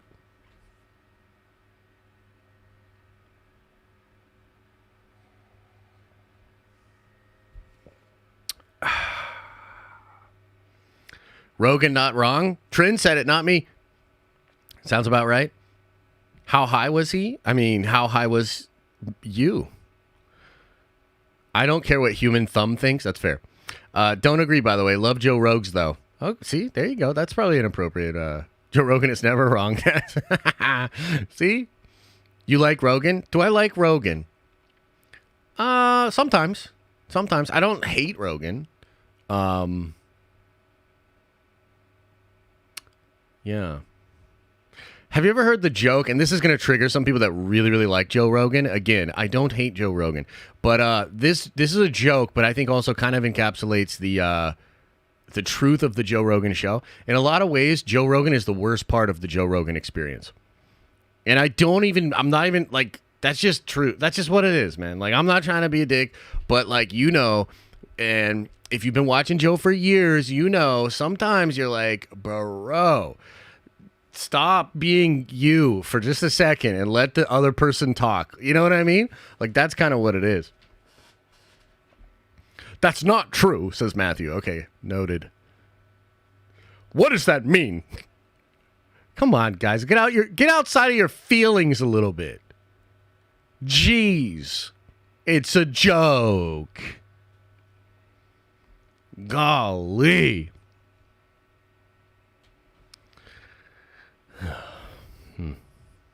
Here is not that there's MCU fatigue or superhero fatigue, there is mid fatigue. Look at Marvel's biggest success of the year, Guardians of the Galaxy 3. It is an incredible film, and on rewatch, I think it's the best of the Guardians trilogy. This is how silly some of you guys are. You were literally triggered by Joe Rogan saying that you were a pussy for being mad at Barbie, and then I said the worst part of the Joe Rogan experience is Joe Rogan, and then you flipped back to Team Rogan and got super pissed at me. I just want to like follow the psychology of what just happened inside your brain. Jesus Christ. Great, so we showed up. The underlying message here is make good movies. After all, if Secret Invasion was good, we wouldn't be talking about this. I mean, with Barbie, it was always going to make money. It's like the most popular toy of all time that millions of people have a strong personal identification with. But Greta Gerwig also crafted an incredible, inventive film that gives you an emotional connection to an object, because that object is tied to the personal feelings that people felt as children. The feeling of playtime. Now, this is the same childhood connection that gave us the exuberant glee of the portal scene in Endgame. It was like dumping all of your toys out and playing with them at the same time. So, can Marvel tap into that subconscious connection to our childhood, or is it going to be like Star Wars? What do you mean? Well, with Star Wars, fans usually made some connection to it in their childhood, whether it was the OT, the PT, or like whatever. As a senator, one must be presentable. Well, let's see it. Here, now, in this neighborhood. So then, as adults, many fans just want Star Wars to make us feel the way it made us feel when we were kids. We want to relive that feeling of being a child. Instead of trying to capture something new, these fans are always trying to re-feel their past. They want to feel like a kid playing with their Star Wars toys. I agree with all of this. Never touch them. So with the MCU, I agree with all are of we this. always going to try to be re-feeling that ending of Endgame? If this is the case, then it won't matter if the MCU creates anything great that's new, because we're always going to be pining for what came before. Now, a lot of critics have also cited Deadpool and The Boys as proof that the superhero genre is hitting the end of its life cycle. What do you mean? Deadpool and The Boys are great. Yes, they are, but you see, there's a thought that genres go through stages. First is the classical era, when the rules of the genre are established. Think classical westerns like Stagecoach or the gunfight at the OK Corral. There's the white hats and there's black hats. In superhero movies, this is very much like Superman the movie, or Batman, or Sam Raimi's Spider-Man. But then comes the revisionist period, when these classical tropes are challenged, like Clint Eastwood's Man with No Name trilogy. The hero becomes more of an anti-hero who fights for himself, but still has a heart of gold. You could argue that Zack Snyder's DC films are part of like the superhero revisionist era. But then the genre enters their parody period, when the audience knows the tropes so well that they can make fun of them. Best example ever for westerns is Blazing Saddles. There's one scene where Gene Wilder has a brilliant monologue where he tells the well-worn story of an old gunslinger walking away from the life after a small child challenges him to a duel. And then... Little bastard shot me in the ass. Parody is often seen as the death of a genre, but that's not really true. Austin Powers didn't kill James Bond films, but it did kill a certain kind of James Bond film. We can never take this kind of thing seriously again. So then Daniel Craig had to reinvent James Bond as a modern-day action hero. So parody often leads to reinvention, and neither Deadpool nor The Boys are really parody. Deadpool pokes fun at the conventions of superhero movies. Superhero landing. Yo, Gina was great in that movie, by the way. Just want to put that out there. Because now you can all fight about that in the chat. But it's also solidly a superhero movie first, even ending with the hero getting the girl. And The Boys is more of a satire. It uses the public's obsession with heroes to hold up a mirror to our politics and our own culture, connecting the love of superheroes with the tendency toward fascism and hero worship. For instance, Tommy Peterson in The Boys is an incel whose love of the hero Stormfront makes him become an insane xenophobe. And The Boys draw a parallel between him and the stereotypical Marvel fanboy. But they're not like talking about you. You're great. You are the best. But The Boys has also changed the landscape of superhero stories. For instance, this moment in the Dawn of the Seven. Don't worry. Girls get it done. Girls get it done. That was a savage takedown of this. Yeah? Don't worry. She's got help. It's true. It's true. And like, also because I think a lot of this is like just narrative and like team fighting. Like we can never get to, I shouldn't say never, but it's just difficult to get to like actual nuanced conversation about all of this. Because I remember even when this came out, like a lot of people, when I would say like, oh yeah, I felt that scene was stupid as fuck. It was very gratuitous, but it doesn't like hurt the movie. It's just one bad scene in the film. And then we're like, all these people are like, what do you mean? What are you talking about? But you don't like women? You hate women then. So you hate women. And it's just like, bro, like, it would be so nice to get to a place of being able to just like actually talk about the thing without like extrapolating all of the like wrong think, like in-group, out-group bullshit that goes on to try to like otherize people and not actually talk about this thing. And by the way, the defense of this scene is stupid. Like, frankly, it's like, how can you defend this scene? It's like saying, instead of like actual well-earned story moments, like what you get with Captain America and Iron Man that have been around for 10 plus years and have complex arcs that go up and down in the relationships, ebb and flow, we're just going to throw all the women characters together, have them take over for Spider-Man because girls get it done. That's what The Boys is dunking on it for, because it's fucking ridiculous. You know what I mean? And now, instead of pandering to female viewers with staged poses, the MCU has actually created female-led properties. I also think that superhero movies don't follow the same arc as the Western genre because the first superhero movie, Batman the Movie, was a parody. Some days you just can't get rid of a bomb. So every movie since then is balancing humor with the pathos of being a hero. Sorry, I got off track. All of that is the nightmare scenario for Marvel Studios. All the reasons that critics say that the franchise is on its last legs and will be deader than Disco Dinosaurs. Note to self, copyright Disco Dinosaurs. But now I'm going to tell you why the MCU is not dead. Why it's every bit as alive as the Disco Dinosaur animated series that I'm creating that's going to take the world by storm. In fact, I think that Marvel is actually in a stronger place than it has ever been. What? Wow, because Marvel has finally failed. I have an expression when I'm teaching, don't ever steal someone's mistakes from them. My entire life has been shaped by mistakes and embarrassment. It is the only way that we learn and grow. Marvel has finally made some mistakes, and really, they weren't even that bad. Is this it? Is this all you can conjure? Disney corporate. You see, the MCU had no studio interference for years, and it thrived. And as soon as the suits intervened, it faltered. This is the lesson the suits will take from that. They want you to cook the dinner. At least they ought to let you shop for some of the groceries. Okay, so super optimistic of Ryan to think that the studio executives are going to learn this lesson, but let's hear him out. Just because the MCU has had one terrible show and a few misses does not mean that the franchise is dead. I mean, children, gather around. Let me tell you about the many supposed franchise killers from geekdom past. Star Trek was a canceled 3-season TV show. Critics hated the motion picture. Star Trek is dead. In Star Trek V. And then there was Star Trek Insurrection, a critical and financial flop that would have ended the TNG story if not for Terry Matalas giving the cast a grand finale in Picard Season 3. And there was also Star Trek Enterprise, cut short before its time, supposedly killing Trek on TV forever. And now Star Trek is... But Star Trek is dead, right? Like unless I'm, because like here's the thing, I've never been a Trekkie. From what I understand, Star Trek has never been very popular internationally, which has kind of held it back as compared to like Star Wars and certain other brands. And Star Trek had some very successful TV shows, but they've never had a really successful movie until the J.J. Abrams shit, and then that kind of like teeters out. And then now you've got it in the new stuff with like Picard, which apparently season 3 is much better, but seasons 1 and 2 were like, I mean, I've seen videos ripping that shit to pieces. And Strange New Worlds, unless I'm mistaken, like, am I missing something? Like, is Star Trek sort of back, or like is Star Trek still dead and bullshit? Like, you guys need to help me on this. Strange New World is awesome. Interesting. Star Trek is very much alive. Star Trek will always be regenerated in some form. Dude, it's been 15 years in 1933. We're working at Gen Zers. No one cares about the MCU. Yeah, for sure. Lower Decks. It's an American boomer thing. It's dead. People are coping hard. I don't know. I get conflicting info from RLM. Who's RLM? Lower Decks is funny. Oh, Red Letter Media.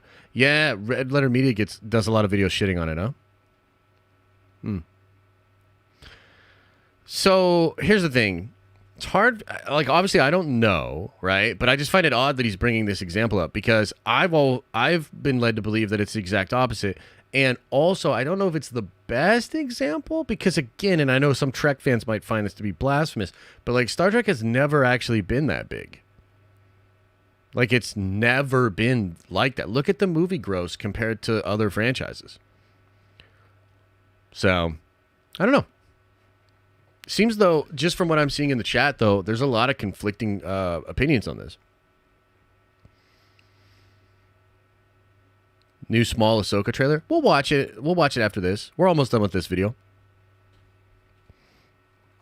Well, the Star Trek J.J. Abrams movies made a ton. Yes, but that's the exception to the rule. So if you look at all the other ones, including like Nemesis, none of them, which by the way, Nemesis had Tom Hardy as the main villain. Kind of interesting.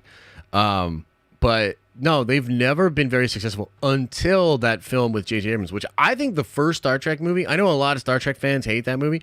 I thought the first J.J. Star Trek movie was phenomenal. I loved that movie, and I watched the other ones too, but didn't they sort of peter out as well?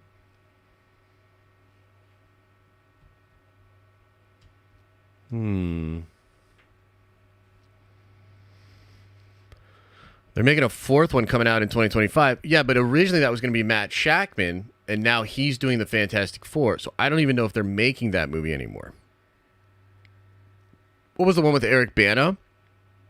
What was the one with Eric Bana? Because I remember that one as well.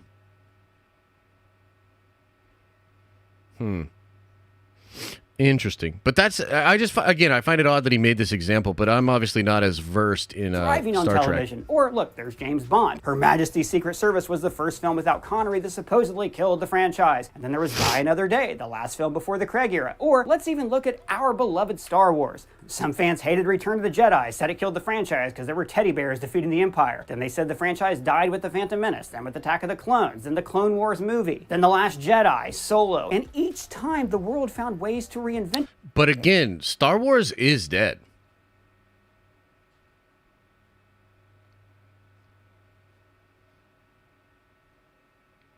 Like, you might, like, I'm very excited for Ahsoka. Okay? I'm incredibly excited for Ahsoka.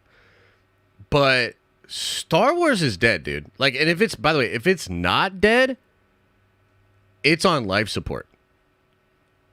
Like, their hit show had 30% fewer viewers in its third season. The quarter that The Mandalorian season 3 came out, Disney lost 300 subscribers, 300,000 US-based subscribers. The amount of people that watched Andor is like non-existent.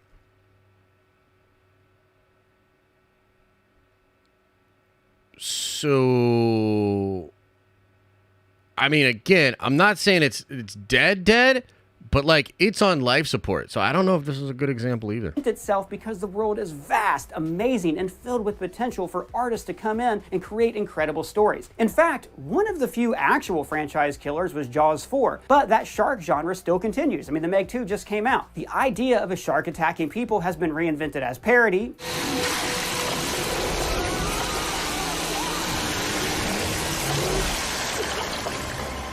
And as a tense thriller.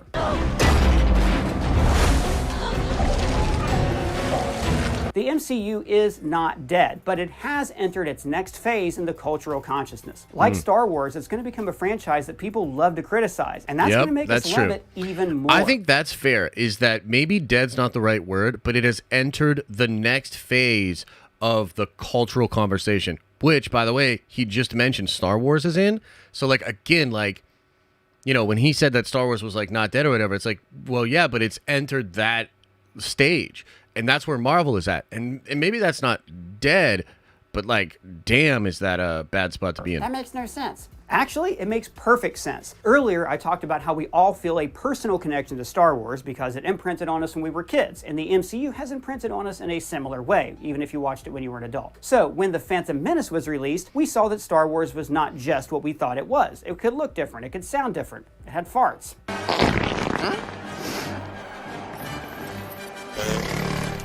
This is when the OT fans of my generation began to engage with Star Wars as adults. We stopped treating the story as if it was something really happening that was magical canon in space, and we were able to criticize it as a film to enter discourse and debate. That is when we realized that criticizing Star Wars is almost as much fun as enjoying it. Becoming critical of a franchise allows you to enjoy it on a different level. As children, we don't have many barriers between ourselves and enjoyment, but as adults, we have a lot getting in our way. There's prior expectations, film quality, newness. So if something is so good that it breaks through all of those barriers, then we love it even more. But also, debating or criticizing the MCU makes us active participants in the MCU. Criticism makes us connect with it on a different level. But mostly I hate the way I don't hate you. Not even close. Not even a little bit. I mean, hell, WWE fans love to criticize the WWE. It is an important part of loving wrestling. I guarantee you that someday you will look back and say, hey, put on Secret Invasion for fun. Remember how bad that show is? Ryan, no! Look at that silly arm on that lady. No! Now, we've already seen this happen with Star Wars. Those prequel films that ruined your childhood are now part of your kid's childhood. Or see, like, this is okay. Let's I disagree with the takeaway here. I think a lot of the logic presented is fair. It's just that the leap, in my opinion, that Ryan takes and his perspective on it is not the way I'm taking it, right? You know, it's like, it's absolutely true that you get to engage in it in a different way. And I think what he's really speaking to there is something like the success of certain channels that really, it's like Schadenfreude, where they basically just enjoy shitting on the things. And there's a lot of channels like that with Star Wars and with Marvel now. And I think he's sort of like speaking to that. But I think that, you know, the idea of being able to go to that with a franchise and then like maybe return to another place where you can really appreciate it or like it or accept it, I don't know if that's actually real. Because with Star Wars, right, you have all of these people that are doing that are enjoying it in a different way, and it's actually seeped in to the way fans that just want to enjoy it are able to enjoy it. It's like you can't really talk about Star Wars without talking about how bad it is.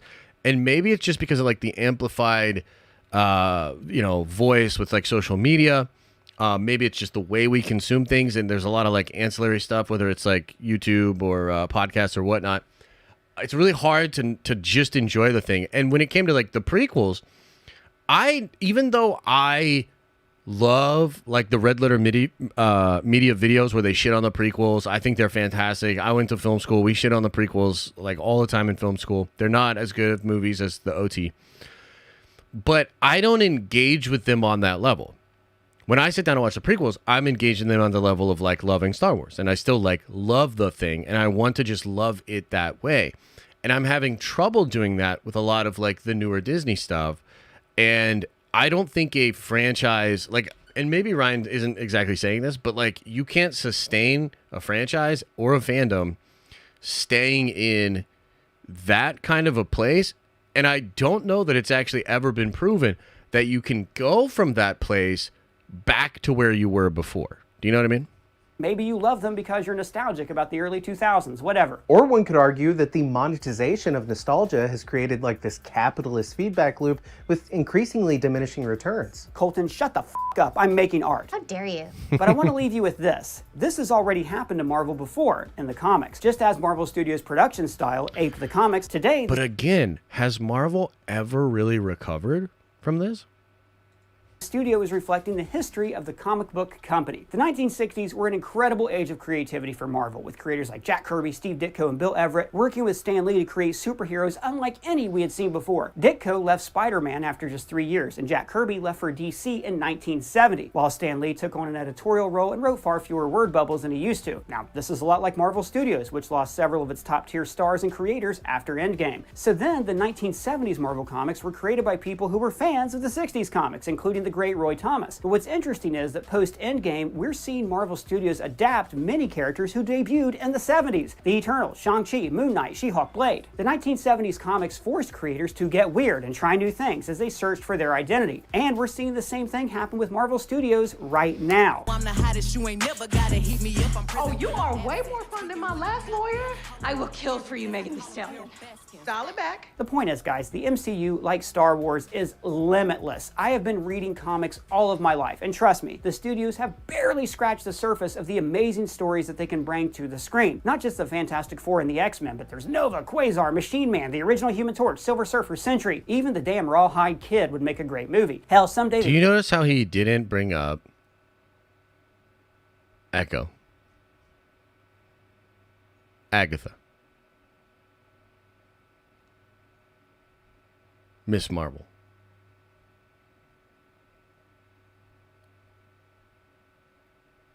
They may even take another crack at Secret Invasion. Perhaps someday you may be ready.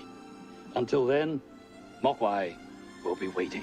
All Marvel has to do is get the right people, the right creative, tell the suits to get the hell out of the way, and then pay those creatives what they're worth. Also, please keep making Disney Plus shows. But what do you guys think? No, stop making them. Look, again, I think it's a good video. I think that Ryan's spot on with a lot of stuff. I think maybe our takeaway differ because, like, the idea that they just need to learn that the suits need to get out. The problem with that is because Disney is literally like flailing. They can't get the suits out. The suits are going to be more in there. And this feedback loop is very dangerous. This happens at, like I said, I've seen this happen in the restaurant industry where things are fine and then all of a sudden they're not fine. And corporate strategy is to get in there and fuck with it and like tinker and bear over people. And then it just causes even more of a downfall, of a spiral. And when you've got Bob Iger literally coming out, talking about how Marvel Studios had no business doing television, talking about how Kevin Feige's what did he say about Kevin? He's like, I don't know that I would have made these sequels and stuff while he's literally greenlighting Toy Story 13 and shit. Like, I just am not confident that Disney is going to get out of the way, allow creatives to do their thing. I don't think that's going to be a thing. I mean, how do they do that? So I feel like I agree with a lot of what he's saying here, but I am not optimistic, actually. I am not optimistic of Marvel's way forward with this. Is the MCU dead? Let me know your thoughts down in the comments below or at me on Twitter. Interesting, though. Good video. Good video, of course.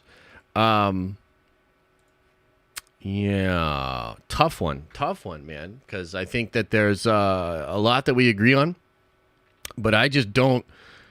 Like, almost as soon as he was like, oh, but it's going to be fine, like, we just started, like, we started drastically feeling differently. You know, drastically feeling differently. So, the Emperor of Mankind is a chaos god. Well, first of all, that's heresy of the highest order, but also could be true. Yeah, could be. We don't know for sure. What do you guys think? Is Crystal Pepsi a drug? Absolutely. Absolutely. Should we watch the Galactus one? Crystal gravy. What the hell? Oh my goodness. Guys, Calm it down. Calm it down. Oh, holy shit. Ahsoka trailer? Guys, I'm telling, like, the Ahsoka trailer is, okay, let's watch, where's the Ahsoka trailer at? Let's watch this Ahsoka trailer.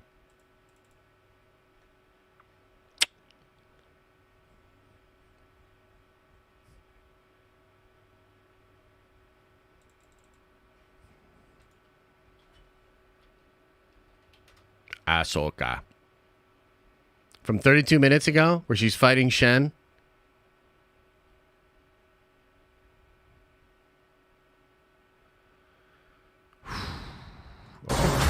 We face another war.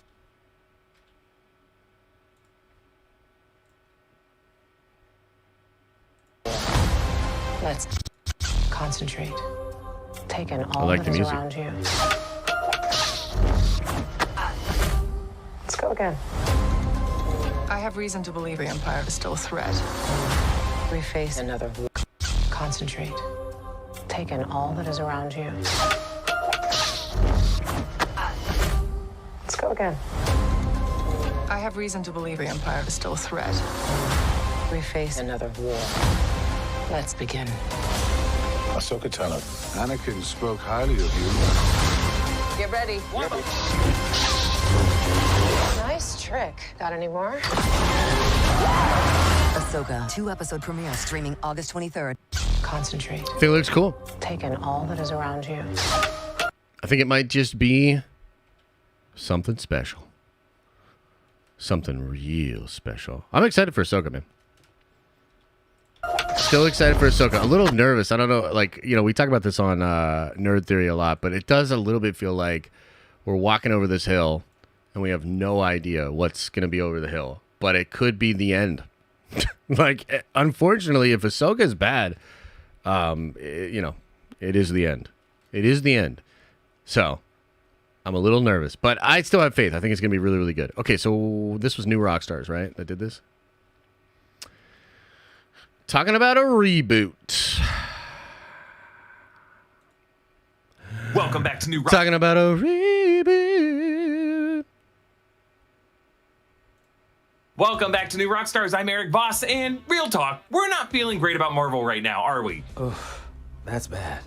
And that's you. We see you Marvel Studios trying to quickly prune our Welcome back to New Rockstars. I'm Eric Voss, and real talk, we're not feeling great about Marvel right now, are we? Oh, that's bad. And that's you. We see you Marvel Studios trying to quickly prune our distaste for the Secret Invasion finale with a fun, quirky Loki trailer first thing at the top of the next week, like your Agent K telling us to look right here. And while Loki Season 2 looks great, it does... I mean, it is true, dude. They dropped that poster. They started dropping that shit real quick. And again, we're like onto them, you know? We're like literally onto them. And then New Rockstars is a massive channel that is watched by a lot of people that I think are very positive on the content. And this has all like 400,000 views. This is a huge video, you know what I mean? It's gonna look like it'll once again be taking place in its own continuity immune corner of the MCU without really needing to address any of the other Phase 4 or Phase 5 Marvel events. Because of that, we can't really get over the feeling that Secret Invasion and other recent Marvel titles have so weighted down the MCU with loose ends and unresolved issues that it'll be impossible for the studio to bring back the glory days. At least not until like 2027, when we're all too spent and too replicated by AI to care. But you know what? I still believe in the MCU. I think its best days are mostly still ahead, and I don't think it's beyond redemption. In a recent video, I diagnosed what went wrong with Secret Invasion and the state of Marvel right now. In this video, now that... And again, I just want to point out how crazy it is that, like, look, I thought Falcon and the Winter Soldier was horrible. There's good stuff in there, but the way it's put together as a show is, like, it's bad, bro. It's like, it's not a good show. And I remember being like, bro, what is this? And yet I looked around and it was like everybody cheering it on, everybody really, really excited. And it's like 2 years later and like, yes, Secret Invasion is really boring, but is it really that much worse than Falcon and the Winter Soldier? I don't think so. So now it's like the public is sort of caught up to what is really going on here. And it's just really funny for me to experience this because like I was just called all sorts of things for pointing out the drop in quality. I was besmirched by a lot of Marvel fans. And now we're at a place where New Rockstars is doing million view videos talking about what went wrong with the most recent MCU show. Like, wow, have things changed. We're starting to hear rumors that Marvel might actually be finally closing in on Fantastic Four casting and the arrival of Galactus. I want to add to that diagnosis a humble prescription for how Marvel could fix the MCU in probably the craziest way. My prescription: let Galactus eat MCU Earth. I'm not joking. Let him cook, folks. What is Galactus cooking? Us. We had our time. We'll meet again. Don't know where, don't know when. I know, I sound crazy right now, but I'm gonna get into it, and trust me, by the end of this video, you're gonna be like, you know what, that might work. Before we get into it though, SAG-AFTRA has informed us that entertainment journalists like us are allowed to cover movies and TV shows and do our thing during the strike. Me begging Marvel Studios to eat itself obviously is not paid promotion. We support the writers and actors in their strike so that they can make a decent living while they tell Disney to let them put MCU Earth out of its misery. Okay, I think by now we all agree on really the problems of Secret Invasion, right? Regardless of whether or not you enjoyed the series, like I enjoyed many aspects of Secret Invasion, especially Olivia Colman's performance, yet there's no denying the issues that the series left the MCU with. Like the implication that Rhodey was a Skrull since Civil War really doesn't make any sense. Gaia being so overpowered with Captain Marvel level abilities that should logically, with the Marvel's upcoming plot, link her to that crisis, despite her not going to be in that movie. And it seems like that movie centered around the unique personalities of those three women. Nick Fury, once the smartest tactician of the MCU, the fiercest leader, always 12 steps ahead, and this series just made a series of incomprehensibly stupid decisions and left Earth in a worse state than how he found it. We learned nothing I know, it is about wild. the millions of... I hadn't really thought too much about how stupid it is that he just leaves, but yeah, it is.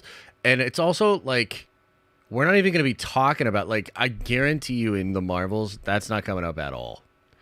You know, and I think Charles Murphy said this as well. It's like, you will be shocked when you find out how little Secret Invasion has to do with the Marvels. And it's like, oh boy.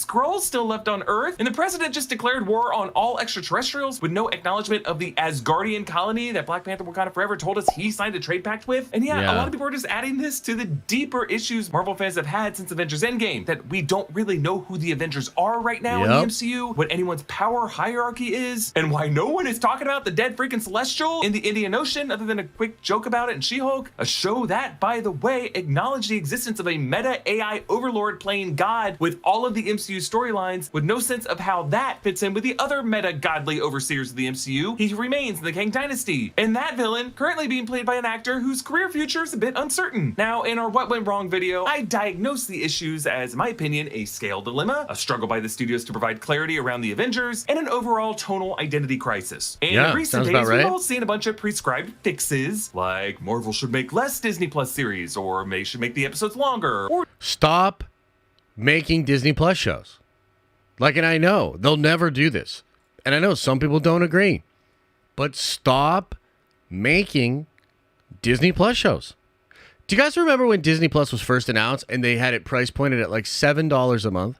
And they said, we're not even going to compete with Netflix. Because really it's just an access to the vault. It's like you pay $7 a month and you have the vault.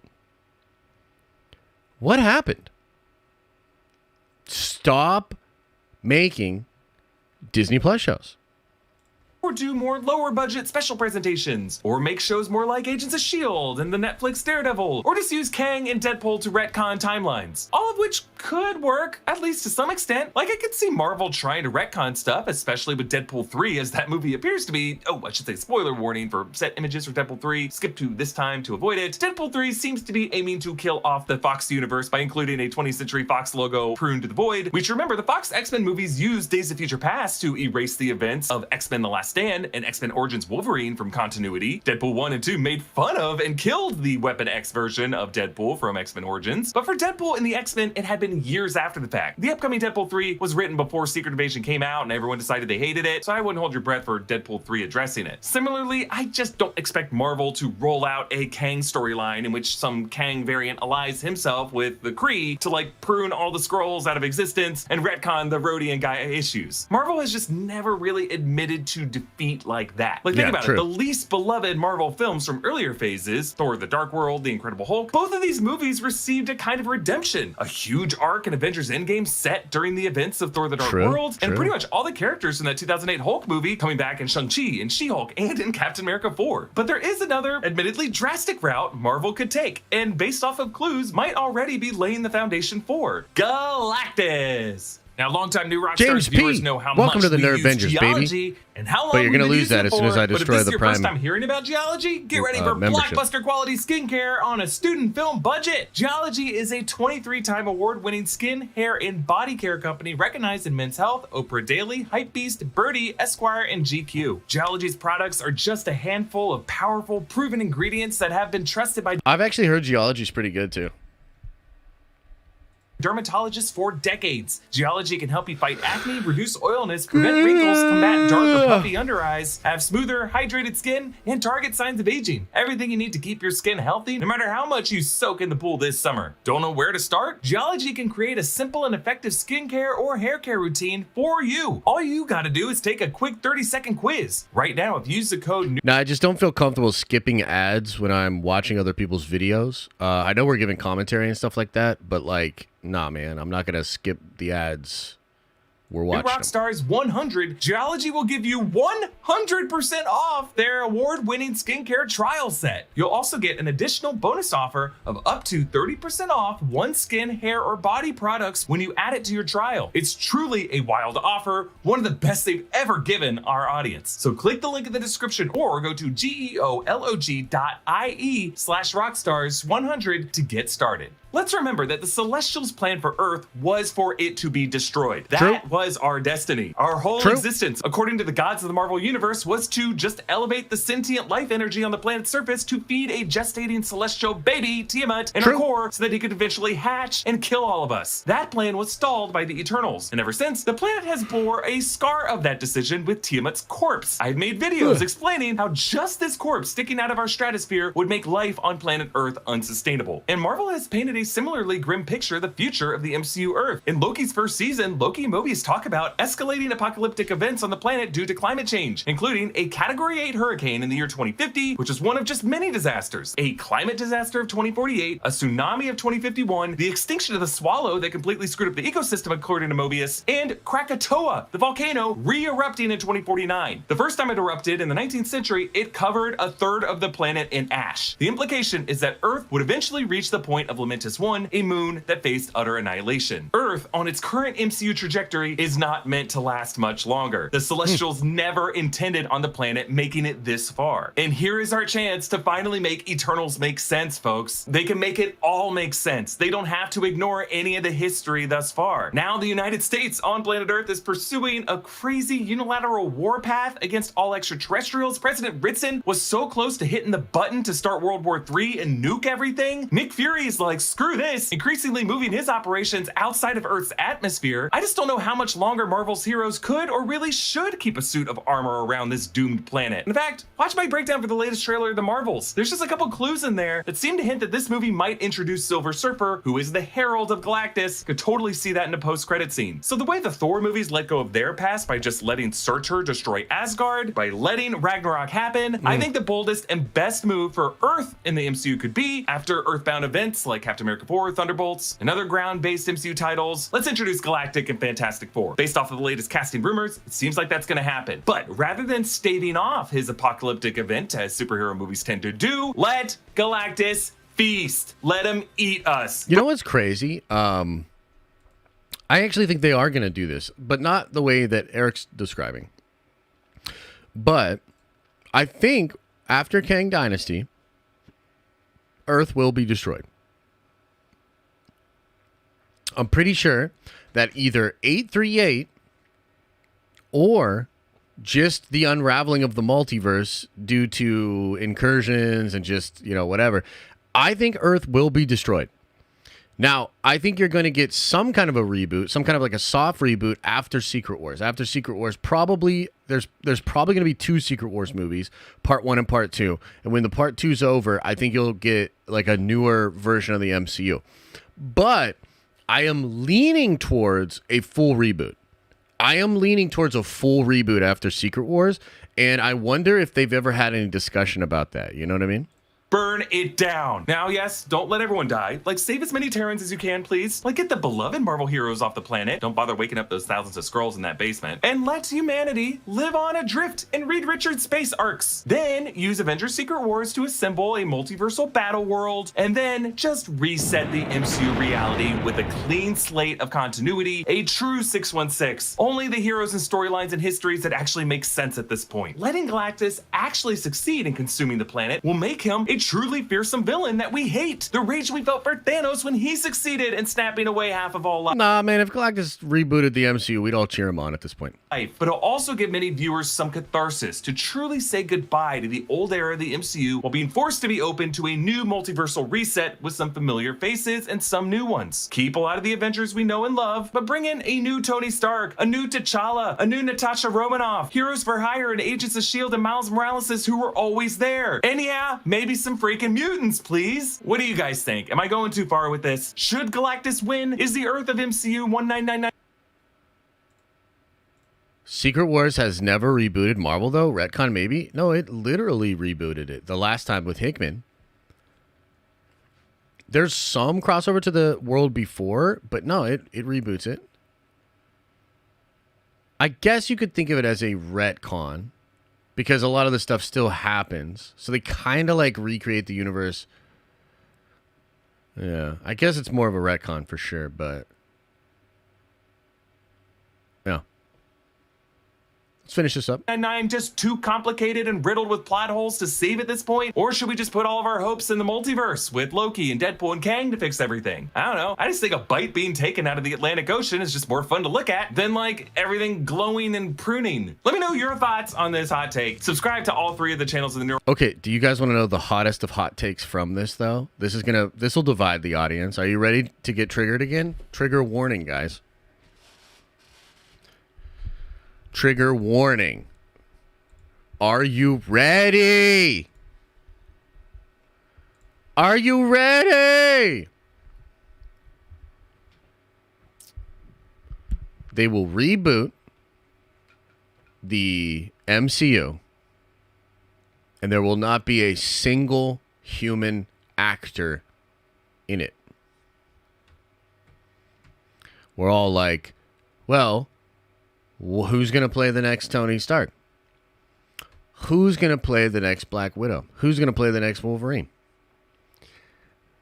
The truth is, no humans at all. Now, I know you're going to hate it. I know you're all triggered, but here, let me talk you through it. Okay? And by the way, this is actually kind of cool because I brought this up on Twitter. I did like a big thread about this. We talked about on Wednesday, we talked about AI quite a bit, right? And we talked about, the upsides, the downsides, the ethics, But one of the things we discovered due to the Reuters article was that Disney's been experimenting with AI for at least a decade, okay? And, follow me with this because this is really scary. In the Reuters article, in that article, they talk about a lab in Switzerland that had been working for years to create what they described as completely digital humans. Okay? Completely digital humans. All right? Yesterday, Bob Iger on an investor call. Reuters? Why are you guys yelling Reuters at me? Reuters? Why are you guys yelling at me? Yesterday, when Bob Iger was on the call, he talked about the fact that they wanted to continue to make more content, but they wanted to cut cost. And somebody asked him, how do you marry those two things? How can you create more content and cut costs? And he literally said, there is a technology we're working on that's going to help us with that, but I'm not ready to talk about that yet. Okay? And what I think is happening here, and this is from Disney's perspective, let me explain the pitch from Disney's perspective. Okay? So one of the things that Feige has always been really obsessed with has been trying to keep the same actors. Now, he doesn't do this all the time. Of course, there have been, recasts, whether it's Terrence Howard. There's examples of recasting. But for the most part, he wants to keep the same actor. In fact, he paid a lot of money to keep Robert Downey Jr. He paid a lot of money to keep Chris Hemsworth, to keep Chris Evans. And he's always wanted that to be the way that it is, that those characters play those characters, okay? And I think if he could keep Chris Evans, Captain America, forever, and recreate a performance from Chris Evans completely digitally, he would do that. The problem with that is that the Chris Evans and Chris Evans' estate and like his family for the rest of time would need to be getting money for that. But if they created a completely digital human that was Captain America, go with me on this for a little bit. What that means is it would be the same person, right? And we use that loosely, but just, just for the sake of keeping it simple, you have a person that's Captain America, and he'll never age unless you want him to. You can make him younger if you want him to. You can also make that exact character show up at the parks. The exact one. Not an actor playing a similar version of him, but probably an animatronic or some kind of advanced robot that is built to perfectly replicate the digital version of Captain America that you have. And then, if you create the movies with these completely digital humans, and it works, then for the rest of time, you have the brand recognition of that digital person being Captain America. And because it's not an actual person, there's no likeness rights, there's no royalties to be paid out. Disney would completely own that character 100%. How much did you smoke this morning? I mean, the average amount, nothing crazy. And I know some of you guys are like, that'll never happen. That'll never happen. I'm literally telling you that that's what they're doing. I'm not suggesting that you guys are going to all accept it and love it. But I'm telling you right now, that's what they're working on. And from the business perspective, that it makes perfect sense. It makes perfect sense. So the question really is, when the MCU reboots, will there be any human actors playing these roles? I don't know. It's kind of interesting, huh? It's kind of interesting. You know what else? Digital robot humans don't get into political nonsense on Twitter. Digital robot humans don't get sexual assault charges. If you start to think about the pros and cons from the business perspective, it's the obvious move. It's the obvious move. Now, the market is the market, and it's not like corporations haven't, read the room wrong before. The question is, will people accept it? I don't know. We'll have to find out, and we'll find out together. But that's what I think is probably going on.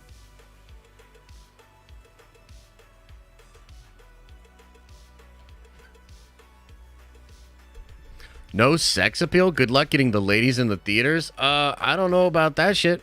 You play video games? You ever play video games? You ever watch anime? You think there's any sex appeal to a non-human character?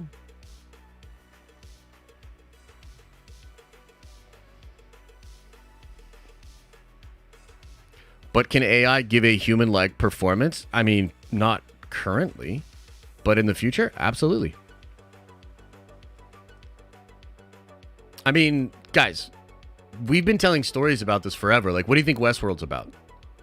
You know what I mean? What do you think the AI movie that Kubrick was working on before he died, what do you think that movie's about?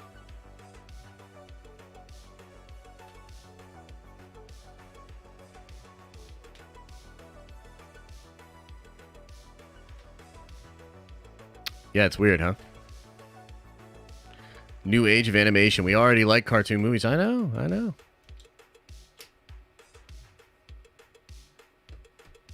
It's pretty wild. And then when you start to think about digital realities or augmented realities. Yeah.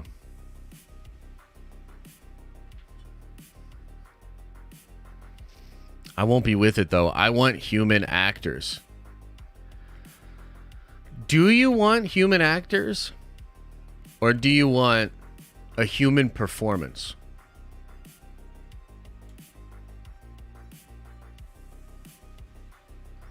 Josh, how's the games, baby? We're doing all right. We're doing all right. We're getting there.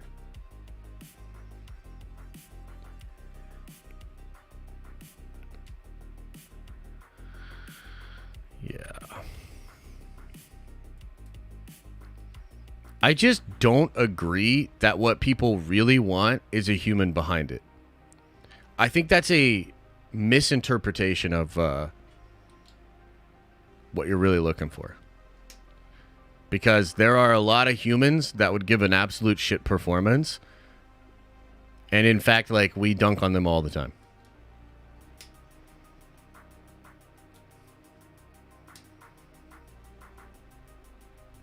You know what I mean?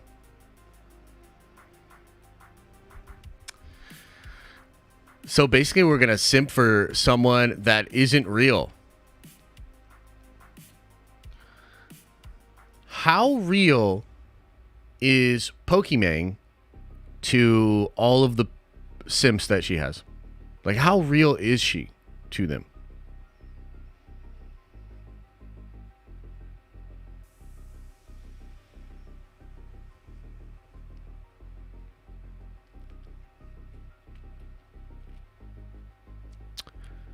You know what I'm saying?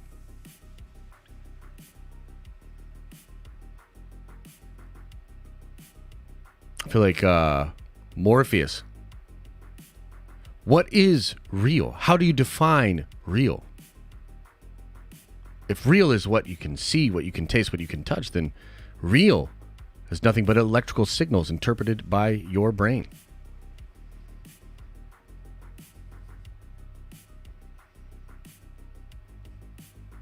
Mm-hmm. Mm-hmm. You think that's air you're breathing? Yeah, it's crazy. Bro, I just know shit is getting weird, bro. Like, what a weird-ass time. What a weird-ass time to be alive, dude. Like, it feels like the bottom of our reality is falling out. You know what I mean? Like, it's crazy. It'll happen after porn adapts it, no joke. I mean, that'll be a big part of it for sure. I mean, the sex work industry is about to get crushed, dude. And that's like a whole nother thing too, because like technically speaking, I actually think it's, again, less exploitive if a lot of sex work does go to robots. It's less exploitive of the workers. It's less exploitive of the customers.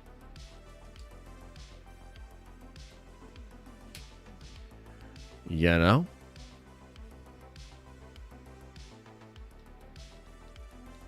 Yeah.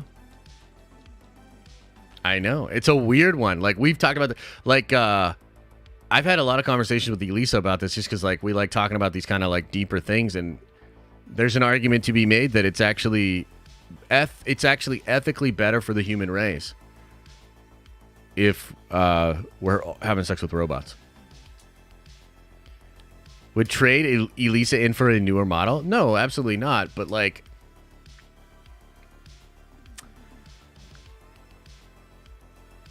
would it be as bad? Like, it's like a weird one to go down, because I think there's some of this that's attached to the human element in a negative way. So part of this is, if you're engaging with, let's say, any kind of intimacy with another human being, I feel as though there's a little bit of a betrayal there, right? Of, like, but like, you're choosing this human over me, or like, I am the human that you chose, or whatever. But if it's literally a robot, I feel like there's less of an ethical concern for what you're doing with a robot as compared to another human being.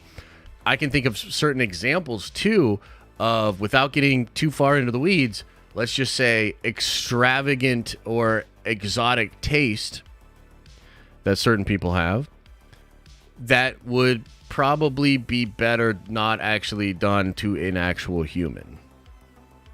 Like Lizzo. You think about the Lizzo story, right? And it's like, if those bananas were coming out of robots, is that a little bit better? I think maybe.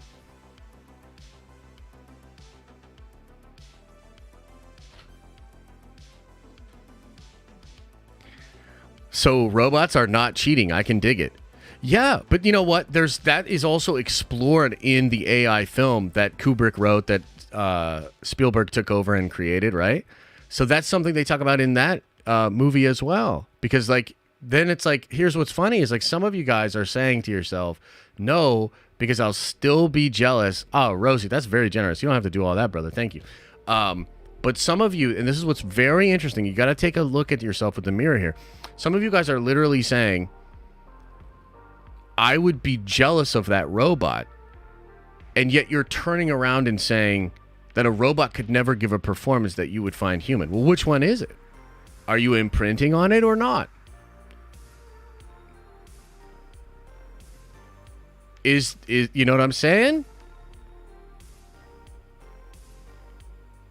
So you could be jealous of a robot, but you could never see a robot giving an Oscar-worthy performance?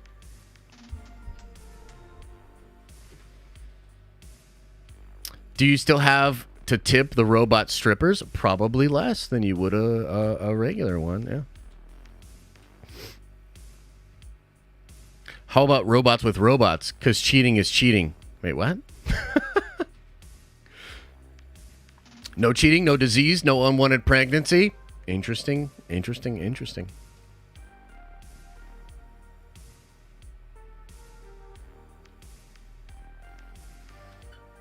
I mean, dude, like, we're joking and we're like, you know, we're kind of like back of the class giggling at this, but that shit's happening within the next couple of years. Like, I promise you.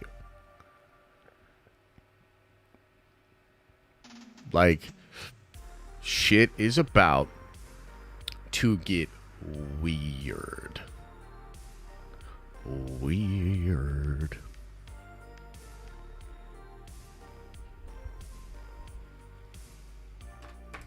You know what I mean?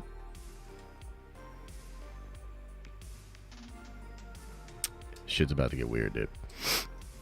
Okay, let's get into the super chats, member chats, or whatever. Then we'll hang out in the chat a little bit, and then I'm calling it a goddamn day. Yeah, I'm calling it a goddamn day.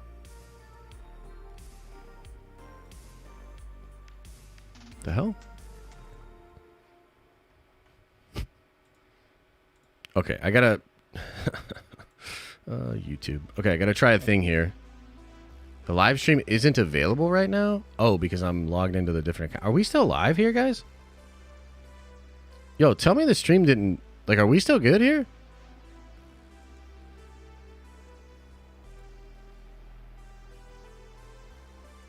We're good, right?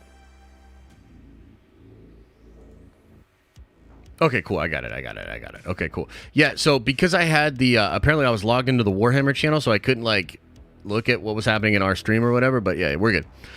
Codename17 says, what app do you use for AI art and more? So I use Midjourney. I'm actually starting to look into, I think it's called Leonardo app, AI. And then there's a system, there's something I'm working on where you can take static images and kind of turn them into like a movie image. And I've been working on that a little bit because in some of the Warhammer videos, I want to take like some images of the Primarchs and then like set them in motion so that it looks like you're looking at them in an animation and they're just like chilling and like pensively like thinking. And so there's like a lot of cool stuff going on in like that space. But yeah, so Midjourney, ChatGPT, 11 Labs, a lot of great companies out there that are doing really cool stuff. Chilling in a basement, welcome back, baby. Jay Robbins, welcome to the Nerdvengers. You are a Nerdvenger now, appreciate you. Grizzly Khan says, 2 years, glad to be here. Two things, is Squadron Supreme still rumored for Loki Season 2? No, and that was debunked a while ago, unfortunately. Also, I hate DD and Elektra being in the Illuminati. Too street level. Yeah, so I think, though, the explanation for them being in the Illuminati could be connected to not the League of Assassins, because that's DC. The Hand. I think it could be connected to the Hand. Perhaps Daredevil will be connected to like the Midnight Suns or something like that. So, yeah, I know it feels a little bit weird, but I do think they're probably going to be in the Illuminati. Marvel Maniac, welcome back. Chase Floyd says, what's your class in Baldur's Gate 3? First time playing, and I RP myself as a druid. Oh, that's fun, bro. I'm a paladin right now. I'm a dragonborn paladin, and I also broke my oath. Although, I'm being 100% honest when I say this. I don't even know how I broke my oath. Apparently, like, everybody I was playing with said it was because I killed, like, an innocent person. I was like, what are you talking about? Like, I literally never did that. So, yeah, I'm an Oathbreaker Paladin, Dragonborn, and kicking a bunch of ass. Lewis says, thank you, Josh, for everything you do. You wake up my inner child. Love being a nerd. Nerd Ventures for life. Hey, man, I really appreciate that. Thank you so much. Like, I'm trying to do the best I can. Lashandra, it's midichlorians. I mean, I know what you're talking about. I think everybody has them, but obviously people that can use the Force have them, like, a lot more. Guys, things are weird right now. It's a dark time, and it's difficult. I had some people on Twitter basically literally be like, Josh, I'm not even watching your videos right now because I'm so checked out, but I still watch your streams, and I love kicking it and whatnot. And I'm just trying to do the best I can. It's like I'm still trying to make that content. I'm still excited about a lot of things that could come from Marvel. Obviously, I think Loki Season 2 is going to be great. I think Ahsoka is going to be great. But, like, we are in the dark times, man. And it's like, that's just it. It is what it is. Like, we are in the dark times. Shit sucks right now, bro. Like, I'm not, like, I want things to be better, you know? Dr. Cool says, at some point, Disney decided they don't want to give us the main character in both Star Wars and Marvel. Yeah, it is a little bit weird, right? I do wonder why we're going into these other directions, these other minor characters. I really don't understand it.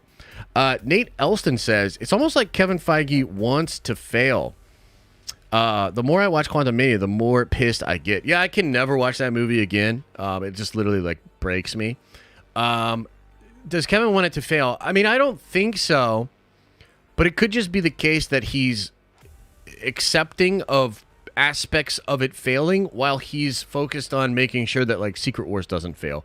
Because you think about it, like, we're going to bitch and moan and we're going to complain and shit's going to be whack for a while. But then when this ramps up and we get into Secret Wars and you've got Tobey Maguire and Hugh Jackman and Robert Downey Jr. all together, like, yeah, we're all going to pony up. We're going to get really excited. We're going to love it. And the thing's going to make like $3 billion. So, you know, that's arguably more important. I'm just like sitting here like, bro, it's not a good time being a fan right now. So I just wish that you would fix this shit as well. But I also know that that's maybe unrealistic. Nick Hernandez says, you're the GOAT. I mean, thank you, man. I don't know if I am or whatever, but I appreciate it. Trev says, actors can demand too much money as the character they portray becomes high profile, and Marvel is unable to sign talent to long-term contracts. Yeah, and the digital human solves that problem, right? Like the digital, which is like, if you look at what The Flash did, right? Like, is it really that different? You know? They're already doing it. Insomniac 101 says, at some point we got to be truthful about the MCU. Gunn fumbled the whole DC reboot. It's going to fail. I mean, I agree with that.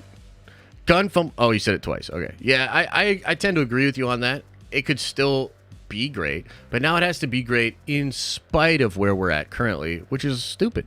Didn't have to be like that, you know?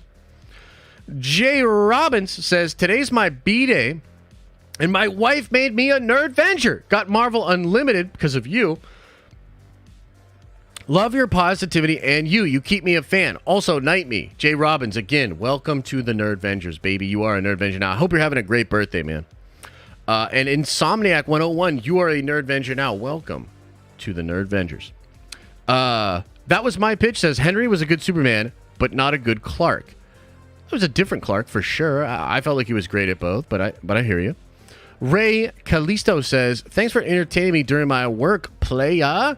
Love to wake up and bake to your streams on my days off, too. Hell yeah, brother. That sounds like a good-ass time, and I'm glad you appreciate the content. Gaijin, again, $10, very generous, says, you earned your way out of the basement, Josh. LMAO, I became a member when you called Gunn out. Keep up the great work, bro. I really appreciate that, man, and thank you. And, real talk, dude, the Gunn situation, as much as I try to, like, keep a, positive demeanor and had fun with it and everything like that, like, it was kind of fucked up, Like, thousands of people, speaking ill on my name, thousands of people trying to get into my comments and call me out. Thousands of people, which Gunn knew exactly what he was doing. And he got super triggered because I was on the money and he got sensitive about it. And he was obsessed with the perception of that moment. And so he dunked on me in the most dunkable dunk way that he possibly could because he was triggered. And it's been really pleasant. It's been really nice to live on the other side of that and to have basically him prove me right over and over and over again. And so, yeah, it's been a wild situation. To go from that to where we're at now has been pretty incredible, So thanks for the love. Big K says they should reboot the end of Man of Steel, keep the Wonder Woman movie and Aquaman, and build a world around good stories they have. Man, that sounds like that could be on a DC whiteboard somewhere. I don't agree, my friend. I don't think that's the move, but much love. Mr. J. Westman says, back in 2014 when Man of Steel showed Wayne Tech Satellite get destroyed, I was hyped. Fast forward 10 years, and now I'm angry with how they made Justice League. Yeah, I agree with that 100%, man. Back in the day, it was hype, Jay Jordan, welcome to the Nerd Avengers. DAC says, before they fired Gunn, didn't Marvel announce at CinemaCon that Guardians was supposed to start the next phase? Yes, I believe so. And yeah, that obviously shifted things around and made it really weird and incoherent. Now, luckily for them, that third movie's pretty good. I like Guardians of the Galaxy Volume 3. So yeah, I think it's good stuff. Rosie says, Josh, you are my Joe Rogan of comic book pods. Oh, thanks, man. Appreciate that. And then you said, I'm scared that you having to watch all these terrible comic shows and movies is giving you PTSD. Yeah, I mean, a little bit. But that's why I'm not watching Echo. Like, I can't do it anymore.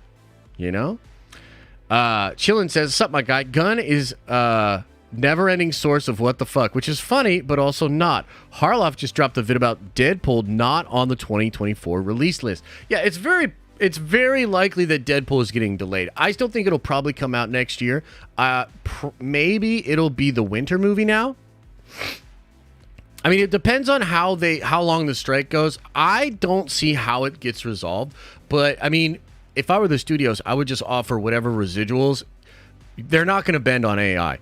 But they could offer a lot of residuals and maybe get a deal because at the end of the day, there is no money in streaming, so the residuals won't really hurt them that much.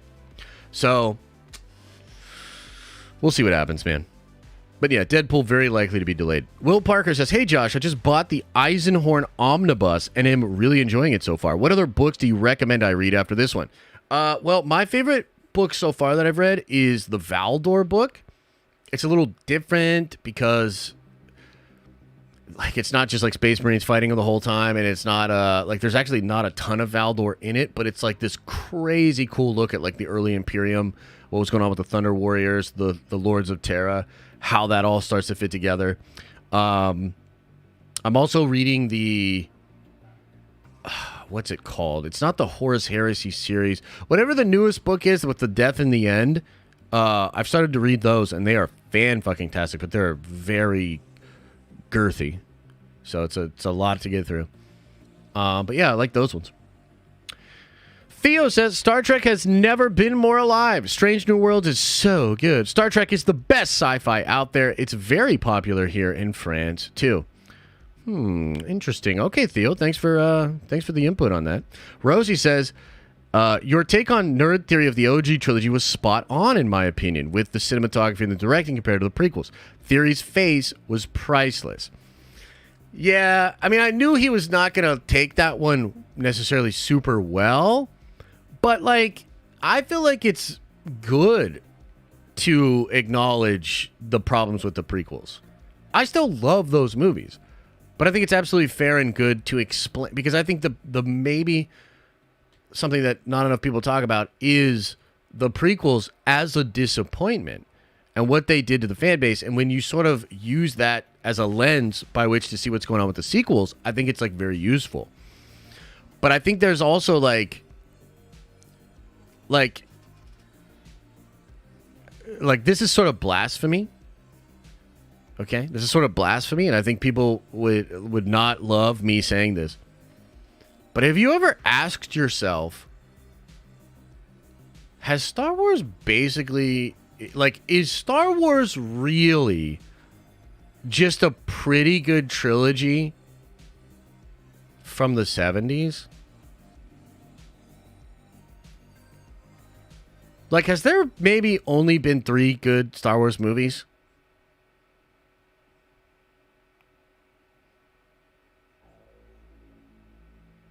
Like, I know that's blasphemous to say, but it could also be the case that there is literally just 3 movies that were made in the 70s. I guess technically the third one was in the 80s or whatever. Or maybe the second one was as well. I can't remember. 77, yeah, maybe both. But it's like, yeah. Is Star Wars just a really good trilogy that has never, ever lived up to what it did with that first trilogy? You know what I mean? I mean, I would never say that.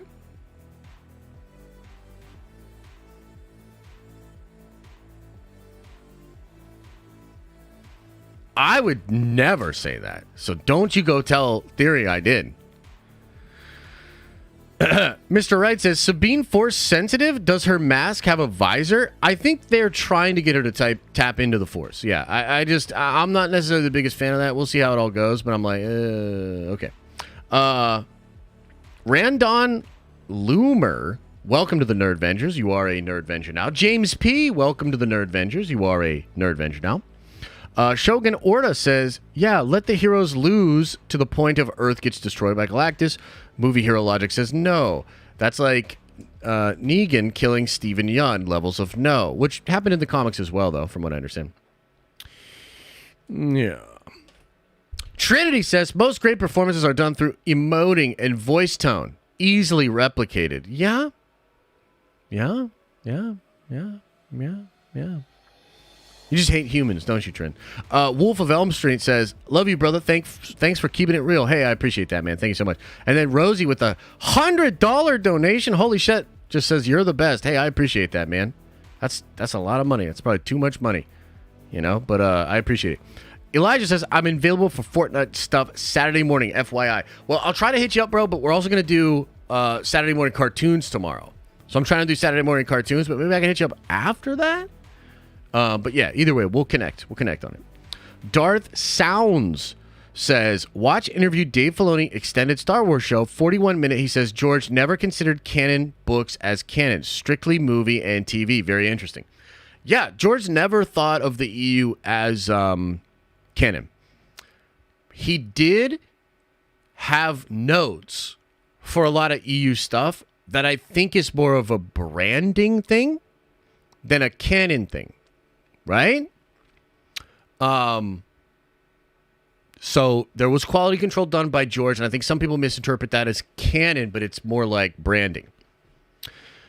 Stuart Wilson says, definition of a sanity circle: bad show, dark times, new show announced, hope/repeat. Yeah, no, I love that. I love that cycle. That's a great cycle. The nerdy one says, hey Josh, how's the fam doing? I don't know if I missed it, but any update on the New York Comic-Con meetup? No update as of now. We're doing it. I'm going to get my ass out to New York either way in October. But no updates. It's been a crazy week. But yeah, we'll be kicking it in New York. I'm just not sure what we're going to be doing. Maybe we'll just hold hands. You know, just a big group of us holding hands. That'd be fun. Let's see here. Caleb says, got off early today, so I'm catching the end of the stream. Having a blast in the Diamond Lounge last week. Keep it up, Nerd Adventures for Life. Yeah, we'll have another Diamond Lounge maybe later this month or something like that. But yeah, it's good stuff. Appreciate you. MTS says, given the state of Marvel, has the thought creeped into your head? Hang on. I gotta turn the other air conditioner on because it's like it's hot as balls in here. Has the thought creeped into your head that Marvel peaked with Phase 3 and will probably never quite reach the same heights? Oh yeah, no, that thought has arrived. That thought has arrived. And they gotta show me something to make me, feel the other way or whatever. Dr. Cool says, the lore in the books after Return of the Jedi cannot be overlooked. It's not just the OT. Obviously, Star Wars is not just the OT. But what I'm saying to you is what Star Wars really is an incredible trilogy that never, ever lived up to what that incredible trilogy was. Like, you could make that argument. If you're a person that doesn't like the sequels or the prequels, then only 3 out of 9 movies are even good. And there's more than that because there's, there's the other 2, right? Solo and whatever. So that's 11 movies. I mean, you could make that argument. I'm not saying I'm making that argument, but you could make that argument.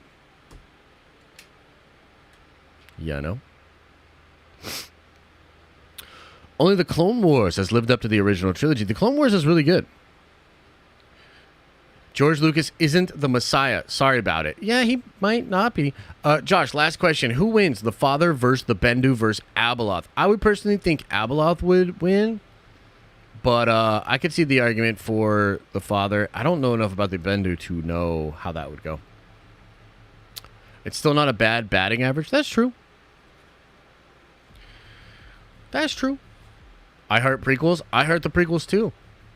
I love the prequels, man. Love them. Especially Sith. Sith is incredible. Incredible movie.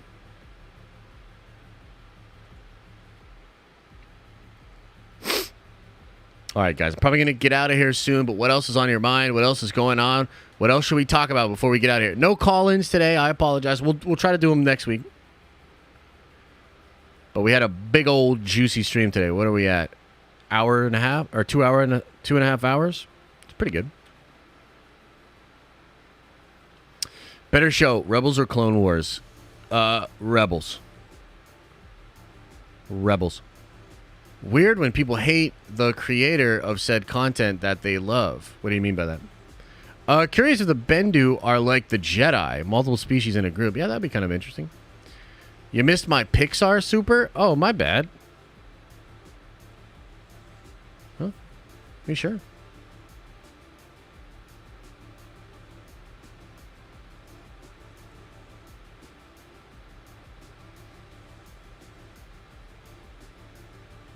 Yeah? Oh, okay.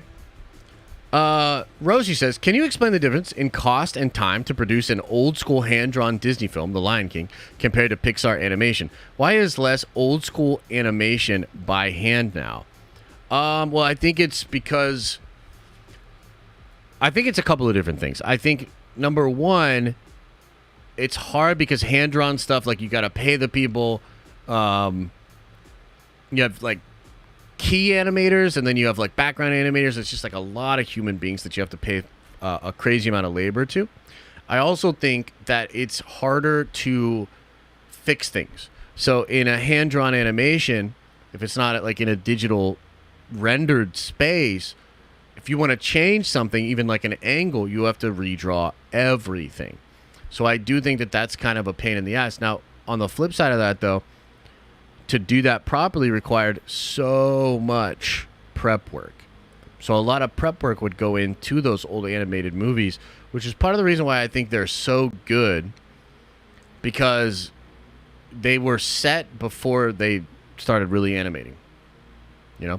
George, a mediocre writer. You're crazy. Well, who said that? Oh, Moss? I don't think it's necessarily the worst opinion in the world to think that George is a mid-writer. I think he's an incredible story creator, a world builder. He certainly doesn't write absolutely incredible dialogue. I think we can all agree with that. Yeah, no? George is also like a technologist. Like his influence on media and his influence on technology is incredible. Mm-hmm. He's no Tolkien, that's for sure. Oh, yeah, no, of course not. Of course not. Let's see here. Dr. Cool says, the lore in the books after... Oh, yeah, we already talked about it. Science says, rewatched Iron Man 1 the other day, and I miss how great that movie is. Opening scene is on another level. Have you rewatched any MCU classics lately? No, but yeah, dude, Iron Man is great. Iron Man 1 is so damn good, bro. I love that movie. I think it's fantastic. Agent Llama says, Rebels makes Empire jokes. Stormtroopers can't aim. Rebels made Empire jokes. Stormtroopers can't aim. True. True. All right, what's up? I'm going to hang for just a couple more minutes. So what other crazy thing is on your mind? What other crazy shit's on your mind?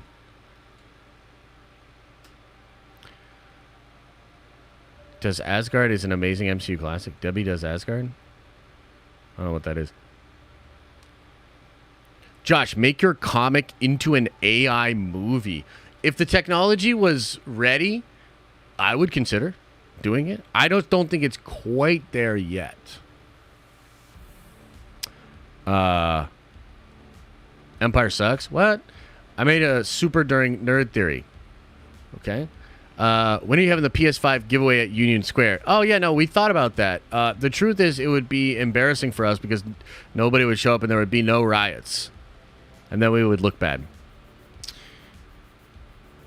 Have you ever seen George's speech for his Lifetime Achievement Award at SAG? I don't know if I have, actually. Maybe. Put Derek Lewis in the MCU? Hell yeah, dude. Derek Lewis can do no wrong. Last of Us or Walking Dead? Final answer. Walking Dead. Empire is the only truly great Star Wars movie. It might be true. He said, I don't know why I've had 2 years is dry and bad dialogue. Wait, what? Star Wars is kind of meaningless right now. It's very depressing, the state of it all. Yeah.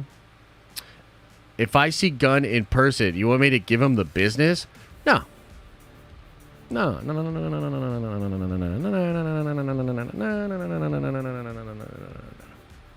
I don't condone anything like that from you.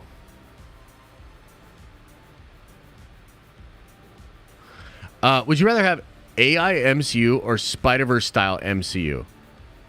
You're assuming AI couldn't do what Spider-Verse did. And I'm not saying it can't right now, but in the future it absolutely can.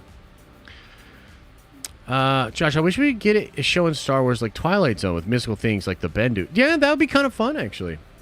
That would be cool. Pepper Potts TV show coming soon. Rescue to the Moon. What? Josh wants to give Gunn the business? I mean, I just would like to ask him a couple questions with a stern demeanor. The best Star Wars has the least amount of Lucas. Interesting take. Interesting take. I don't know about that. George says, I've done nothing but dry dialogue for 10 years. I mean, that's low-key true, yeah. Terry didn't care, but do you think it's needed for Ahsoka to be a win? I remember going over that question, man. Yeah, I do. I think it needs to win-win. Like, Ahsoka could be the best show in the world. If like, most audiences reject it, it's a failure. Like, it's that simple. It's like the same thing with Andor, where I would be like, dude, Andor is a failure. And motherfuckers would be like, Andor's incredible. It's like, that's not what I'm saying. I'm not talking about the, like, people like it. That's fine. But nobody's watching it. Thoughts on Spider-Verse digital changes? I didn't know there were any, actually. What did they change?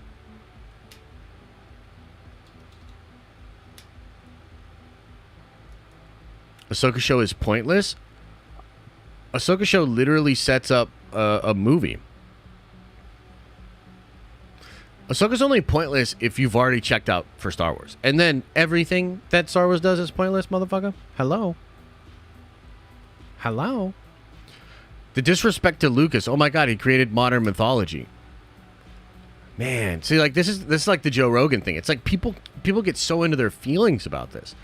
Like, I think it's perfectly fine to, like, praise George for every great thing George has done, while also admitting that, like, he's not William Shakespeare. I feel like that should be okay. A few lines and colors of shots. Oh, interesting.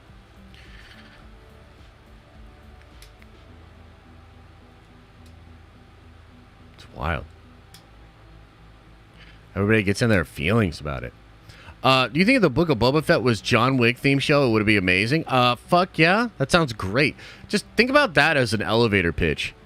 We want to do a John Wick inspired Boba Fett show. Come on, man. Come on, man. That's it. George Lucas is the Bob Kane of Star Wars. The more time that goes on, we realize how very, very, very little he had actually to do with the things that people really love about the OG trilogy. There's some truth in that. I don't think it's as bad as Bob Kane, though. I don't think it's as bad as Bob Kane.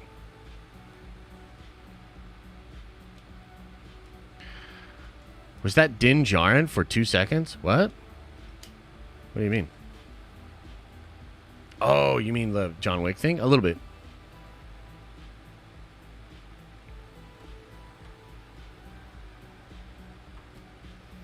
No reading. Have the book read to you? Yeah, back in the day, a lot of like people in high courts would have people that read shit to them. Now we have Audible. We're all kings in the castle now, baby. It sucks that Ahsoka's the whole whammon thing weighed it down, even though it shouldn't because they are good characters. Yeah, no, 100%. I agree with that. Do you think we will see Captain Rex in the Ahsoka series? No. Unfortunately. Unfortunately. Hollywood said whammon or else. I mean, maybe. I say Warhammer or else. Which, by the way, let's do a thing. Let's do a thing before we get out of here. Hang on now.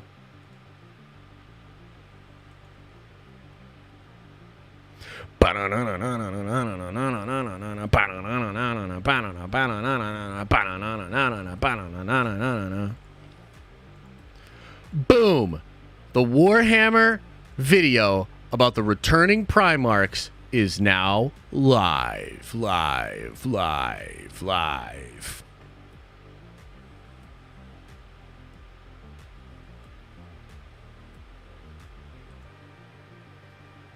Yeah, so go check it out. There's the link. Go check it out. The newest video. 24-minute video about the Primarchs returning. It's sick. Like, essentially, what Warhammer is. Wait, what? What are you talking about? Yeah. Okay, everybody. I'm going to get on out of here. Go check out that video. I think I'll have another video for you guys over the weekend. And then we'll be back at it on Monday. As I always say, I hope you're having an awesome and a nerdy day. And I'll see you in the next video.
Is everybody gone?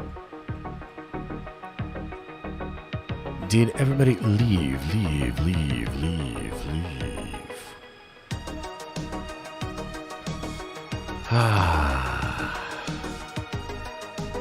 Another happy landing. Darth Baba says, I got a Crunchyroll account because of all the mid we've been watching, and I've never been so excited to watch anime. My man! Glad you're liking it. It's a good one, man. Good stream. Good week of streams. Felt like we had fun this week. I feel like good things are happening. Guys, we're launching my comic soon, the Kickstarter. It is something I've been working on for years. It is the beginning of a new universe, a new IP, a new brand. Something that we can all be a part of and get really excited about. The sky is the limit. And I can't wait to announce it, to talk more about it. It's the perfect time because shit is kind of whack right now. Shit is kind of whack right now. More on that soon. I love you. I appreciate you. I thank you for your time. I thank you for your attention. I thank you for the like, the subscribe. I thank you for the super chat. I thank you for the membership. I thank you. Much love. Open up that third eye and wash out that stinky butt. And I'll see you later.